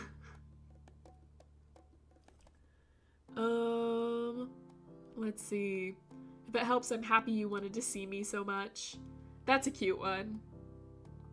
I'm doing the first one. I think like that one's super cute. I do? You're really responsible. Wow, thanks. And Rain, I want to say, I'm the one who forgot I was doing something and had to skip out on the family movie. You didn't make me abandon them or anything, so I hope you don't feel bad about it. Thanks, Derek. I don't feel bad. I'm glad you're here. I'm happy. Oh, I missed it, Momster. I'm sorry. I should have seen that.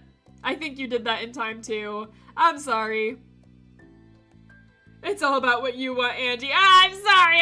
I didn't know you put anything in. Your icon is purple, just like Space's, and I thought Space had written something. I'm sorry. No worries, just checking. Derek scuffed the base of his black slip-on loafers against the ground as words faded away. Then he lifted his head to look somewhere past you. Oh, hey, the music's playing. Angie doesn't value our choices. Wait. Angie, Momster's icon is clearly blue. What are you talking about? It's like purple for me. Is it different for you? I see it as purple.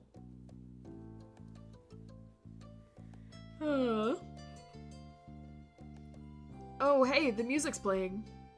He spoke softly, like he was afraid he'd bring the melodies to an end if he interrupted them. But Derek was right. Once he brought it to the front of your mind, the rest of the world came back in.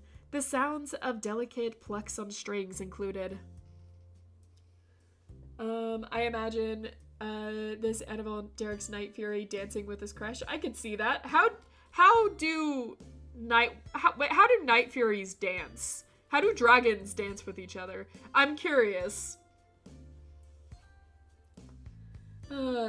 She knows we can't check her. Yeah, I suppose. It looks blue to me. Wait, I'm gonna zoom in on this. Hold on. I don't know how to zoom in on this, actually.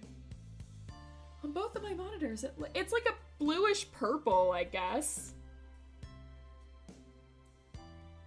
You remember when Toothless danced to try to impress? Oh, you're right. I do remember that, actually. They're just doing that off to the side. Alright, but Derek was right. Once he brought it to the front of your mind... Oh, I read this. There were no crowds gathered to dance, only a few couples spread out across the space. You must have missed the initial stream of soiree attendees. It had grown late. Rare footage of Angie remembering. Hey now! Wait a second there. That's the wrong one. I'm insane! There we go. Hold on, now I'm mad. What do you mean rare footage of Angie remembering? I remember things. I don't have the best short-term memory, but I remember things. Oh, man. Everyone's always mean to me. Well, since we're here already and everything, would you want to dance with me? The question ended on a hopeful upward inflection. He bounced up on his heels once to punctuate it.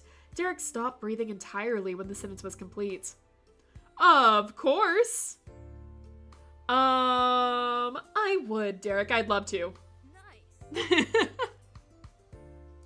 I have to go, but I'll watch the rest of the stream on my TV. Have a good night. You have a good night too, Okapi. See you later. Drink lots of water and sleep well. Yes. Derek's cheer was pure, carefree even. The worries from right before had vanished as quickly as he'd forgotten the movie. There was a trend with you. Sweetly, he brought up a hand for you to take. You wrapped yours around his. It was still a bit sweaty from earlier, though yours was too. You took to the wide open floor and turned to face each other directly. Raising the one arm with Derek's, you positioned your other hand onto Derek at the same time. He followed your movements with a sharp focus.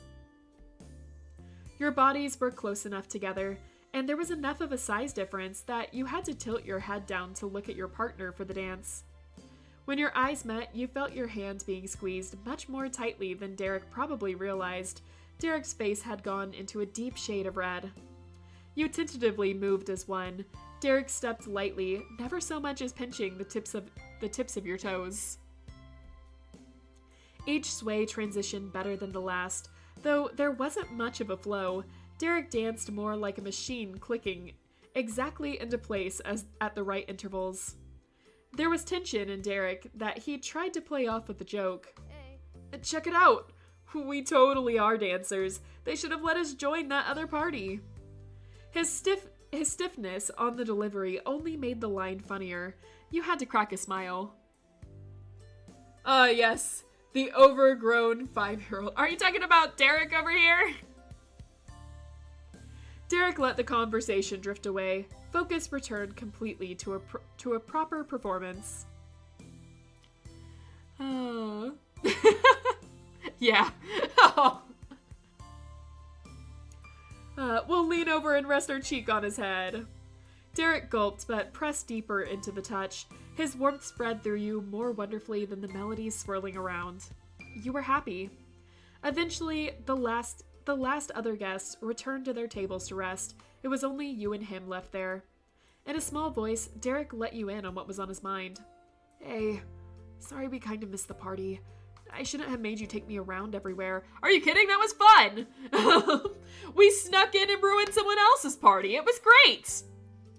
Onion, onion, onion. Welcome back, Bellworm. Let's see. I had tons of fun at these parties. It doesn't matter to me. Yeah. Oh, tons of these parties. Hold on. What? That was more fun. Yeah, there we go. There we go. Way more fun. Really? Thanks. I like hanging out tonight. I'm still having fun right this exact second. I'm really glad I had my first date with you. Aww. The tips of his eyebrows dug lower into his face. He was serious. What, did I miss dialogue there? Nope. Really? You mean it? Yes, I really mean it. You'd brought him to a loss of words, or actually, it was to a point where any words he wanted to say only got stuck at the end of his tongue. His mouth opened with a question. He closed it again without asking, Derek? He instantly shook his head, not letting you speak anything you might have wanted to earlier. Forget it. It's nothing. Well, would it be way too much to say thanks for bringing me again? It's okay. Blissfully, and with a dizzied tilt, Derek grinned that charming smile of his. Your heart clenched as if you were in a freefall of a skydiver rather than standing in the middle of a pleasant party. Ola, I did some work, fed fish again, and and taught Bird how to do flips. What I miss. Taught the bird how to do flips? What? That's cool. What I miss? We snuck into another party, crashed it, met a guy that's definitely not important, don't worry about that. And we got chased out. And they're possibly all aliens. But we can't confirm that. Anyways, now we're here. And we're dancing together. So you had fun, nice. Uh-oh. Hey guys? Hey guys? I'm gonna ask something real fast. Are you guys still here? I need you guys in chat to tell me if you're still here. Real fast. Yes? No? Okay. The reason why is because I just had a nice error message pop up that said, OBS has disconnected. But, YouTube still shows I'm streaming. Even though OBS has gone, not connecting, not working. Space is gone. Oh no! Well, if everyone's still here, I'm just gonna keep going. So, if anything happens, write in chat so I know something happened. But for now, I'm just gonna keep going. I'm just gonna keep going. The feeling of connection was mutual. Derek was buzzing with the kind of energy you only get when it was bouncing off the best of company. I'm gone, Angie. We all are. Hallucinations made by you to keep your company after the apocalypse. No, hold on, that can't be true. That can't be right. No! Anyways. We're not, though. We're still deciding who feeds fish again. Speaking of which, fish is hungry. Alright, folks, you heard her. You heard it here first. Speak up if something happens, if stream is going to... Yes. I want to see dead silence in chat now. No, wait. No, anyways.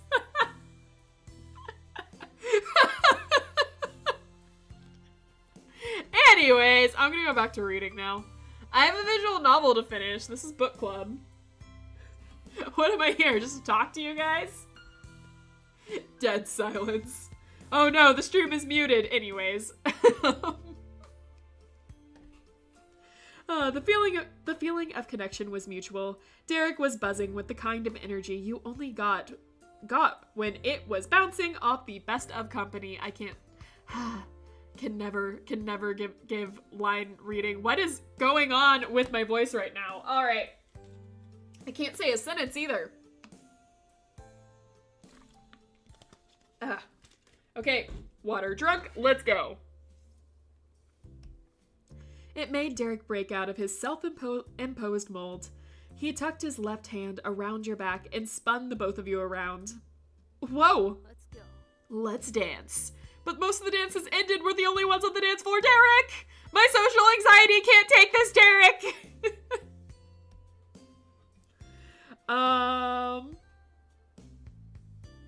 Definitely. Cool. The two of you twirled like ballerinas. You pushed and pulled your bodies apart and back together. As your mom would have said, you cut a rug across the soiree floor. Cheese! Welcome in!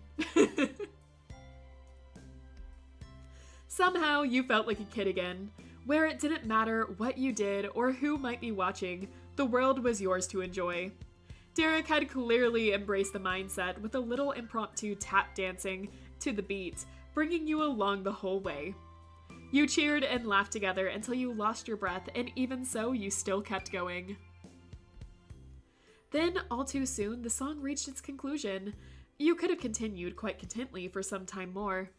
You and Derek let your arms drop down in front of you, though one had stayed linked with his, and your feet remained rooted where they were. Suddenly, you weren't holding hands to dance. You were just hand-holding with Derek. Aww! Guys, we're making it! Guys, we're doing it! Unlike beforehand, where we were forced onto the Cove route, now we're actually on this route. He took the initiative to finish your performance with flair by giving a properly formal curtsy, while still never letting go of you. Derek crossed his legs and swept his back down. Legs bent, he lifted his head to face you and winked. Somehow, you found some giggles left inside. You heard your name called out, and Derek gasped. You both spun to find Mom yelling for you and Derek. Beside her, Ma was shaking her head. It's time to go home, Lonnie. Wait. Yeah, it's time to go home, Lonnie. I had to get hold of them somehow. What did you want me to do, sneak up on them? Her chosen method was admittedly better than that, but the timing was still terrible. Let's see, and reminder, an empty browser history reveals more than a full one. Until we meet again. Yes, until we meet again. That's very true, actually. You know? Very, very true now that I'm thinking about it. Did he really just drop in and leave like that? That's great. That's amazing. That's true. It makes sense. It makes complete sense. He's right. When he's right, he's right. Oh my god. Alright, I'm gonna go on. That was great. I don't know if I can recover from that, honestly.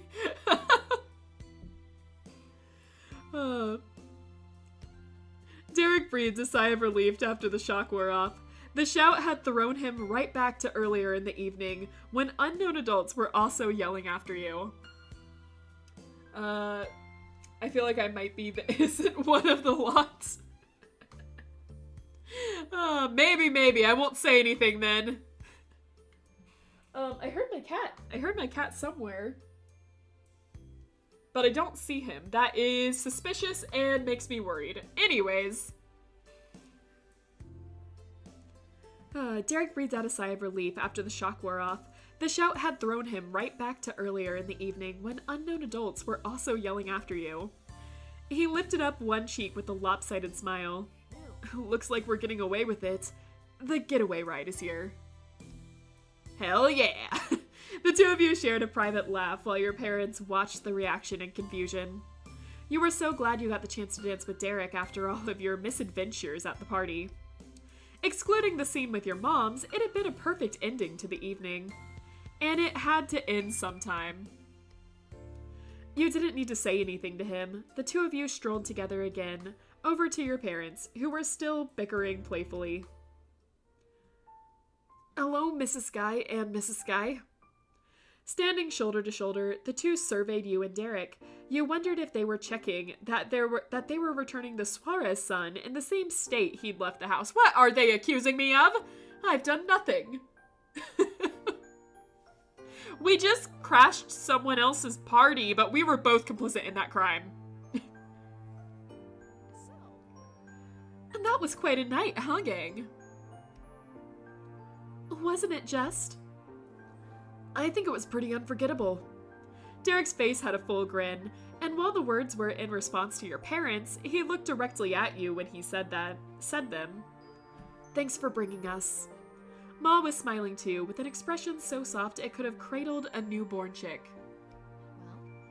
And how was your very first date? So good, amazing. Really? We couldn't catch a glimpse of you the whole night, so what? Please don't start on them already. It's technically hasn't even ended yet. Fine. They're onto us. Why is the horse on the loose again? What have you... Oh no, not the horse. Oh, creepypasta story coming back. It's breaking into your house to tell you to go to sleep. It's 2 a.m. Go to sleep.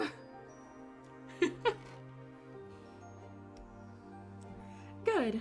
Well, we'd better hustle. First stop is bringing Derek home, and it's already getting late.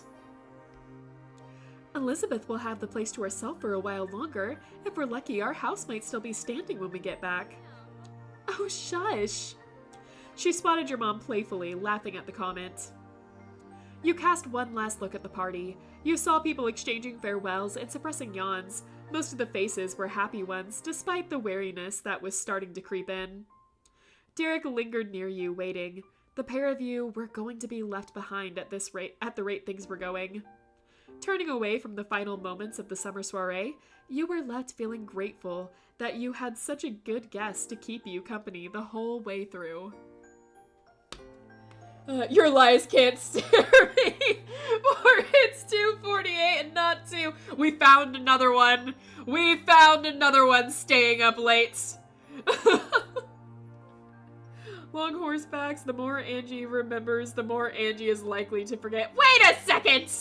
Hold on a second! What do you mean by that? Are you calling me forgetful? I'm pretty sure it'll just bite me if anything. Probably.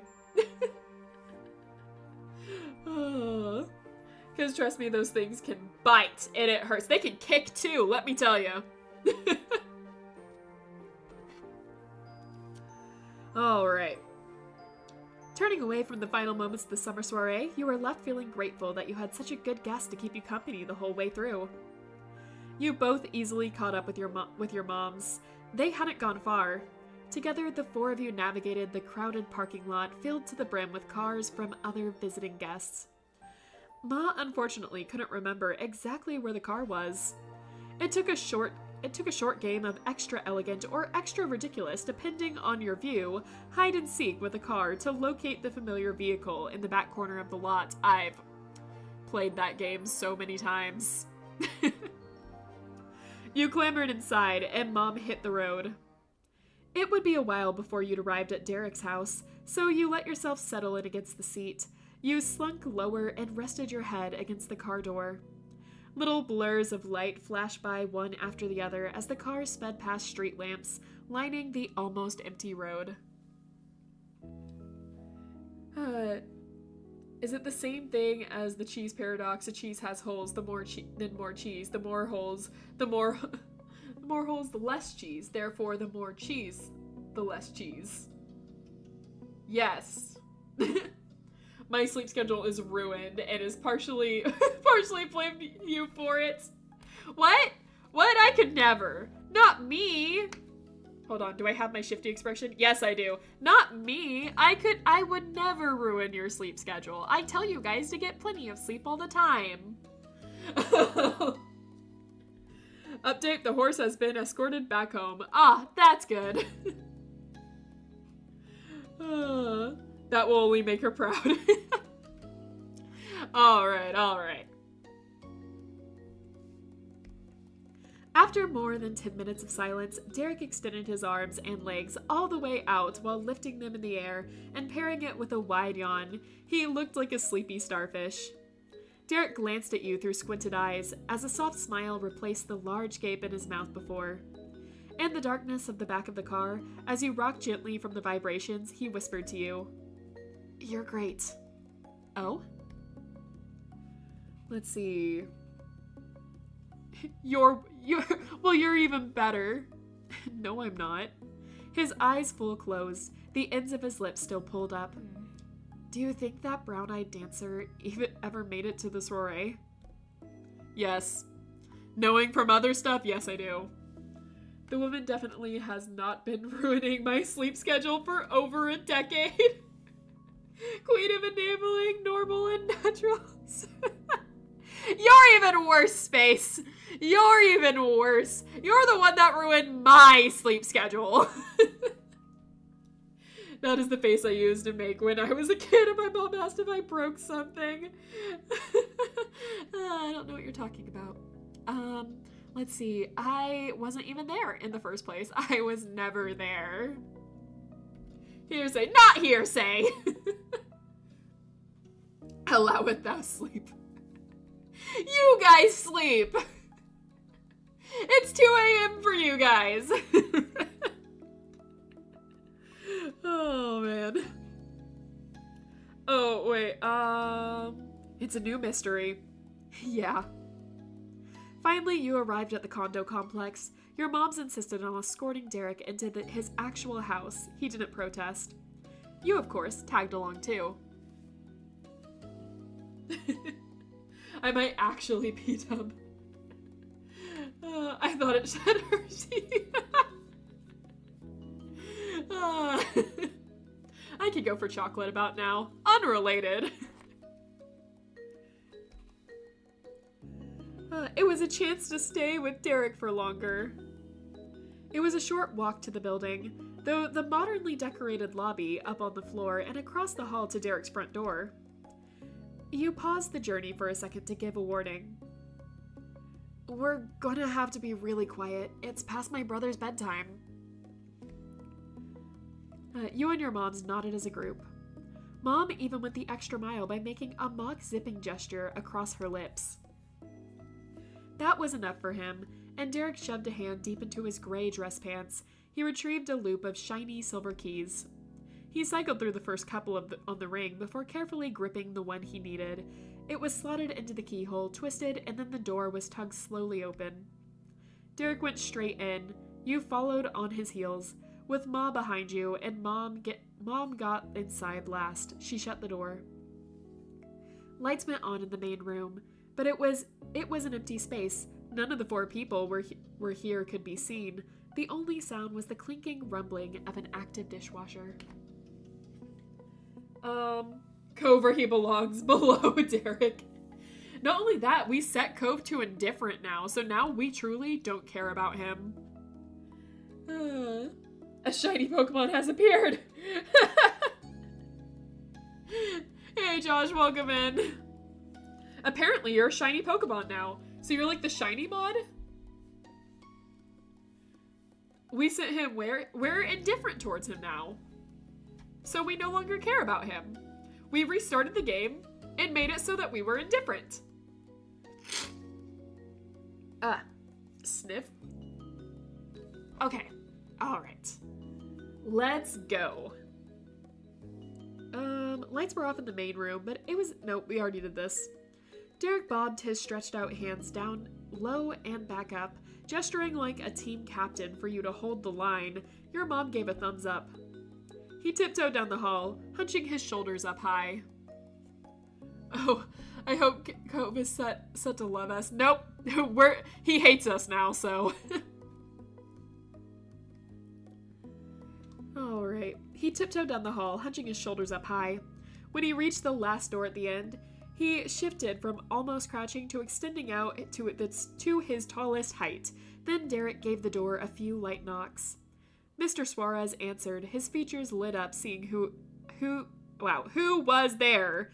Mrs. Suarez joined her son and husband right after. Yeah, I did a reset. I apparently never set Derek to crush, so I had to reset everything. He's hitting that 20 pack now. From crippling depression. Wait.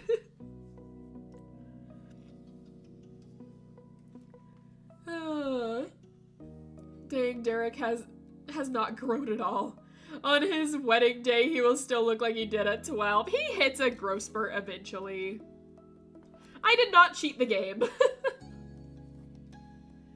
What did we do to make Cove hate us? We hate him. Simple as that. Mr. Suarez answered.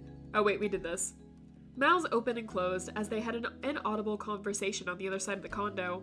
Their lips shut when Derek pointed to the entryway. Both Suarez parents took a step out of their room, one in front of the other. They easily spotted your family there, huddled together in your formal attire. The three of you stayed put while they crowded through the hall. The room came alive with pleasant greetings between the two pairs of grown-ups, though all in hushed tones. They offered a hello to you next. Welcome to our home, Sky family. So good to see you again. Hi, we've returned your kid to in one piece. Just light crimes committed. Let's see. Hacker reported. Wait, hold on. Don't report me. Wow, weak Cove, but totally expected. Yeah, basically. I mean, he's already getting married. It's kind of late for him to be getting the growth spurts. Yeah. My headcanon is that on the ending of this DLC, there will be a DLC of Space waking up and crying when realizing it was all a dream. Basically. You returned him in what? One piece. With just light crimes attached. No worries. Oh, thank you. I see that. Hey, Mom. Hey, Dad. Hello. Hello, Derek. I'm sorry for keeping him out so late. Right, for a mostly elderly crowd, those country club goers sure can party into the wee hours of the night. From the side, Mr. Suarez snickered. Apologize to Nicholas. Derek picked up the little comment loud and clear. It made his teeth clench. Aww. He threw a fit, huh? The chuckles grew into full, unabsorbed laughter. Yes, he was trying to drown us all in tears when the time to sleep came and the most loved person still wasn't home. Oh gosh, we've gotten into the One Piece stuff. Hold on, wait! No spoilers, I haven't read it! That's not a headcanon, that's just canon tarnished. It's true, Space is gonna be crying when all of it was a dream. And then not crying when it was all a dream with Baxter. It's a nightmare for that one. His dad is so tall. Did he not inherit those genes? Yeah, guess not. His mom is pretty tall, too.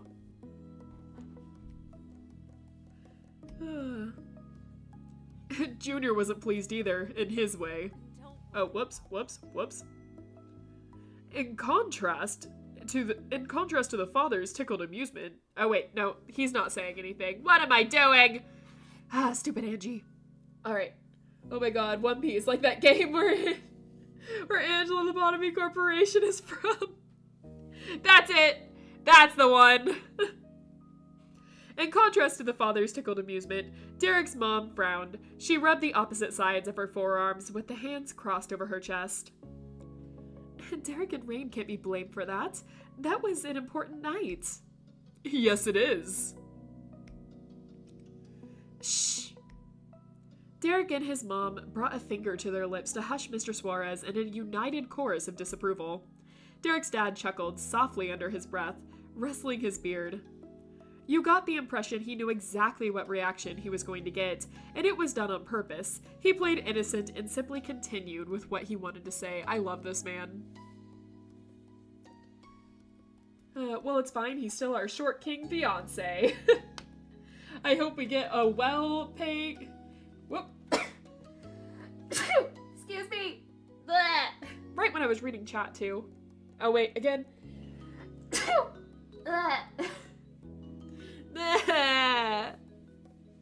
Thank you guys, thank you. Alright, let's hope it doesn't happen again. I really am getting a cold. Bless you times two, thank you, thank you. Thank you everyone, cheese, thank you, thank you. That means the most to me. Alright, let's keep going.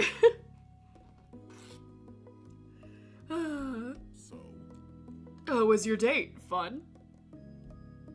He tucked his fingers into the edge of his vest, puffing out his chest. I know you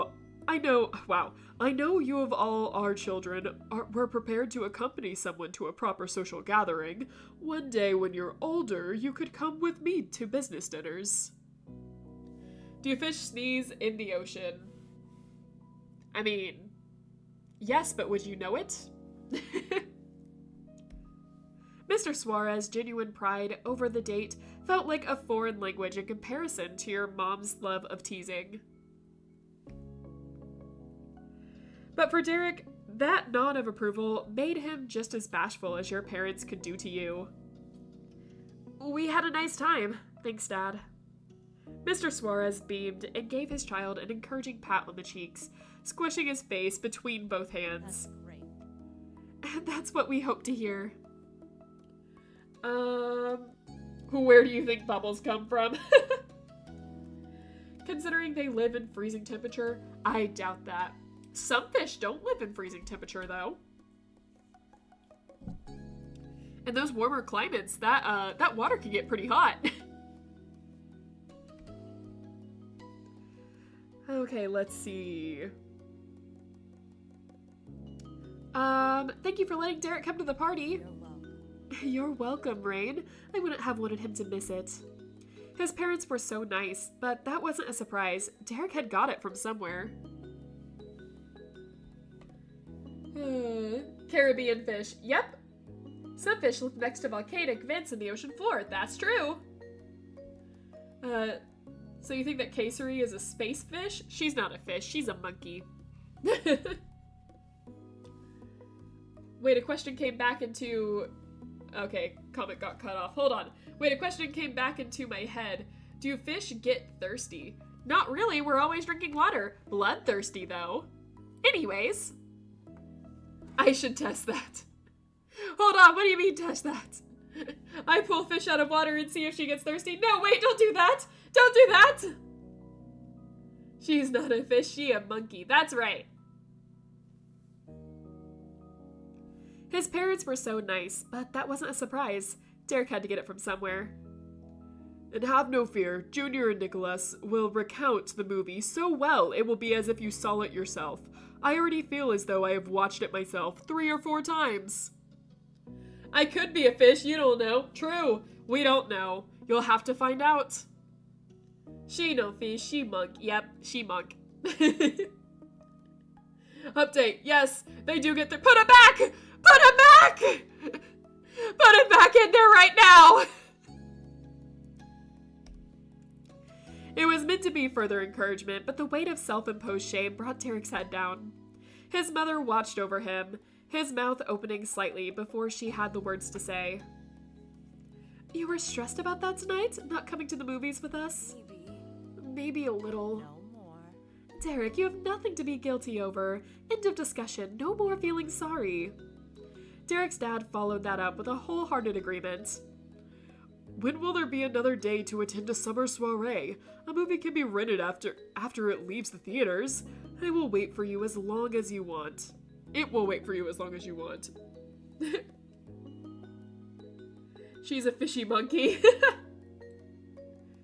Did any of you bring plastic that I can totally not eat? Don't eat plastic! Don't bring plastic. Plastic bad. I find it hard putting fish down since she instantly rushes to my hand as soon as I put it underwater. Really? Does your flesh taste good with what? What? Huh? Wait. What? Huh? What are you saying? What are you saying? I never thought fish like rubs. It's fantastic we live on a planet where a lot of things like to be pat. Literally propaganda. Not propaganda! No plastic! I am not for food, Josh. Yeah, I tried it once. Wouldn't recommend. Don't bite your friends, by the way. Don't bite your friends. Alright. Grab the pen. Alright. And so will we. We're not going anywhere. IDK of Casery is a fish or a monkey, but I'm pretty sure that Josh is a jellyfish. Is Josh a jellyfish? That would be an interesting one. Oh, Angie loves jellyfish. I think they're very pretty, but they hurt. They are in fact painful. I got stung by a jellyfish while I was on vacation, and it was painful. I will recount the story that it basically happened that, I was walking in the ocean and there was a sandbank. So I went to the sandbank and I stood on it. It was really cool, but I had to walk through the ocean to get back. So I was walking back and I couldn't see anything because the water was kind of murky, and my foot kicked something. And it just kicked it in the middle of the water. And I thought it was seaweed. It was kind of soft like that. And so I was just like, oh, well, it was just seaweed. Hopefully it wasn't a jellyfish. And right when I thought that, the pain set in. And I was walking the whole way back ah! And there was no one near me, so I couldn't have any help. So I was just walking the whole way back ah! And I went on shore, and my dad was there because he went with me, and I was like, Dad, I got stung by a jellyfish. And my dad was just like, put sand on it. And that was the story. It was not a pleasant experience. I wouldn't recommend again, but I'll always go back to the ocean. I got stung by a jellyfish once. Felt like someone stuck a glass shard in my leg. Yeah, it's not pleasant. It's not pleasant. Plastic looks like a jellyfish. Some animals eat jellyfish, including humans, meaning I can eat plastic. Stop trying to eat plastic! You heathen! Stop it! You kicked jellyfish. You kicked jellyfish like the football. Oh, gel for Angie. Gel. No, I didn't mean to. In fact, I got back and I was like, I hope that jellyfish was okay. I didn't mean to. In fairness, it stung. I'd sting you if you kicked me. Yeah, it was fair. It was fair. It's I can't blame the jellyfish for stinging me. I did just kick it. I punted the thing. Justice for jelly. Yeah, the jellyfish is not at fault. It was in fact I that was the problem. I'll admit that. I drop-kicked a jellyfish in self-defense. It wasn't really self-defense. I didn't see it coming. It was minding its day, and I just kicked it. Punted the poor thing. Alright. Derek finally let himself embrace the fact that he'd done something just for himself, and that was alright. Thanks, Mom. Thanks, Dad. He stood a little taller and seemed a little more grown up. Exhaling long and slow from his nose, Mr. Suarez spoke peacefully. Love is a beautiful thing. Aww. You questioned if you actually heard that right until you heard Derek. What? Here we go.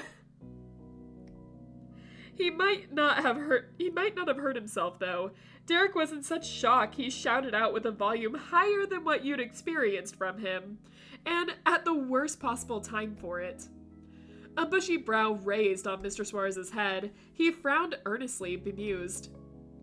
What? Is that wrong? Sir Policeman, how would I know that drop-kicking a toddler was illegal? Wait, I didn't drop-kick a toddler, it was a jellyfish! I drop-kicked the jellyfish to drop-kick the jellyfish. Even though we're different species, we still operate in one system. You hurt me, I hurt you. It's true. It's very true. Law of the world, we all know it. Derek snapped back with pained frustration. There was an audible whine in his tone.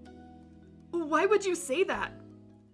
And then tiny rapid footsteps thumped thumped out across the hardwood. The echoes moved with purpose, and they were coming closer. An accepting sigh of defeat brought your attention away from the incoming commotion. Mrs. Suarez had folded her arms across her chest. Well, he's up. Derek clapped a hand to his face. He winced partially from the impact of that, but mainly from the consequences of his earlier actions. I was in fact that jellyfish. It was you! I have never forgiven you for the injuries you've inflicted upon me. You were the one that did it! Minecraft server in stream win. When I actually get Minecraft, I suppose. I've never played it before. I don't even own Minecraft. Jellyfish here. I got permanently injured. And will now be suing you. No! Wait! You've already injured me back. Hold on. This isn't fair. I need to call my lawyer. Oh no. I hate to chase you off, but we're going to have to get Nicholas back in bed where he belongs. Time to call it a night, everyone. Oh no, I completely understand. For a moment there, I thought you said, "What is Minecraft?" I'm not that old. I'm not that old on the internet. Okay, guys, like, I'm finally starting to go, like, yeah, the grandma allegations aren't leaving me, but, like, I'm not that old. I know what the Minecraft is, okay? I've seen you kids on your tablets playing Minecraft. Alright, I've been around. I was instantly about to type, "Child, you're a toddler." Angie old confirmed. I didn't say that! If you or a loved one has been injured by the careless wandering of a wicked sea monster turned YouTube streamer, you may be entitled to compensation. No! There's no compensation! Hold on! You heard her folks. She said she doesn't know what Minecraft is. That's not true! I know Minecraft, I've just never played it! Would Angie be a child or a grandpa? Maybe. Anyways. Little ones can be such a handful. You could feel a pointed look being set your way. Not so little ones can be too, in different ways. Space, could you draw Angie with granny glasses, gray hair, and a cane? No! No, she can't! A prim smile remained in place on Ma's face, but there was a smirk twinkling in her eyes. Derek's mom rested her hands back on her hips as she laughed musically. I say that Nicholas having the energy of 3 is a price I must pay. With what angels Derek and George are, we'll survive it together.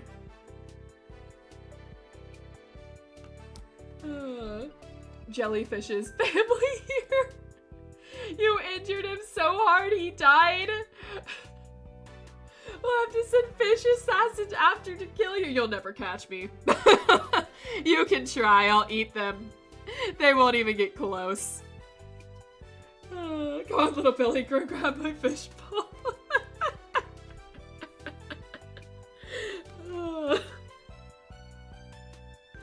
The two sets of parents exchanged the briefest goodbyes with each other, but they weren't any less friendly.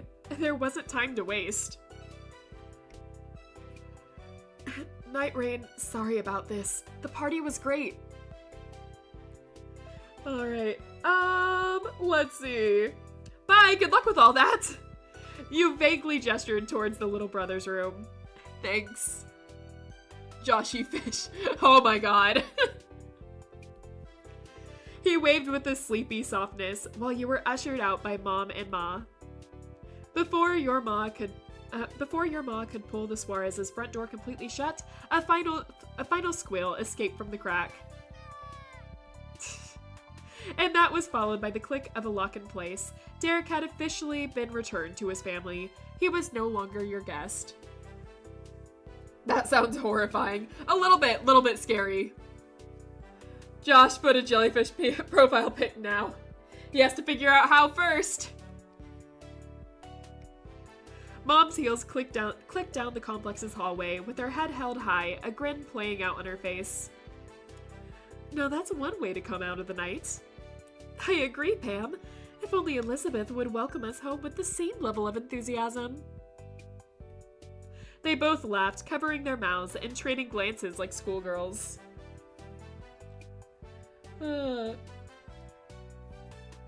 Y'all can be jellyfish, y'all can be anglerfish, y'all can be monkeys. I am a leatherback sea turtle. Got it. Jellyfish assassins here. I challenge you to 1v1. Seaweed is the only weapon. I have my teeth. You'll never take him from me.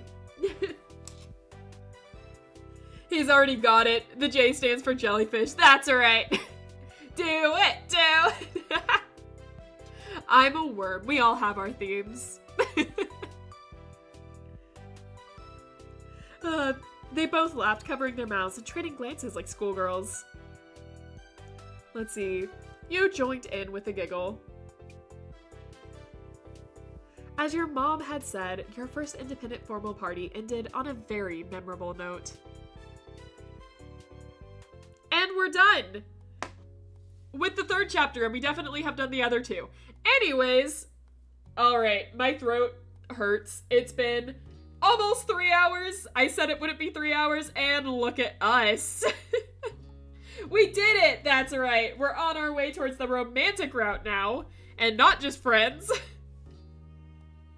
Alright. I am going to end things here. I will be back on Wednesday for Lobotomy Corporation and Saturday for Hollow Knight. Minecraft! Yeah, we're gonna end this and immediately go to No, we're not. I don't even have Minecraft purchased. Alright. I will see you guys in the next episode. Thank you guys, as always, so much for watching. I really appreciate it. Go to bed if it's past 2 a.m. And as always, love you lots. I will see you guys. Bye-bye.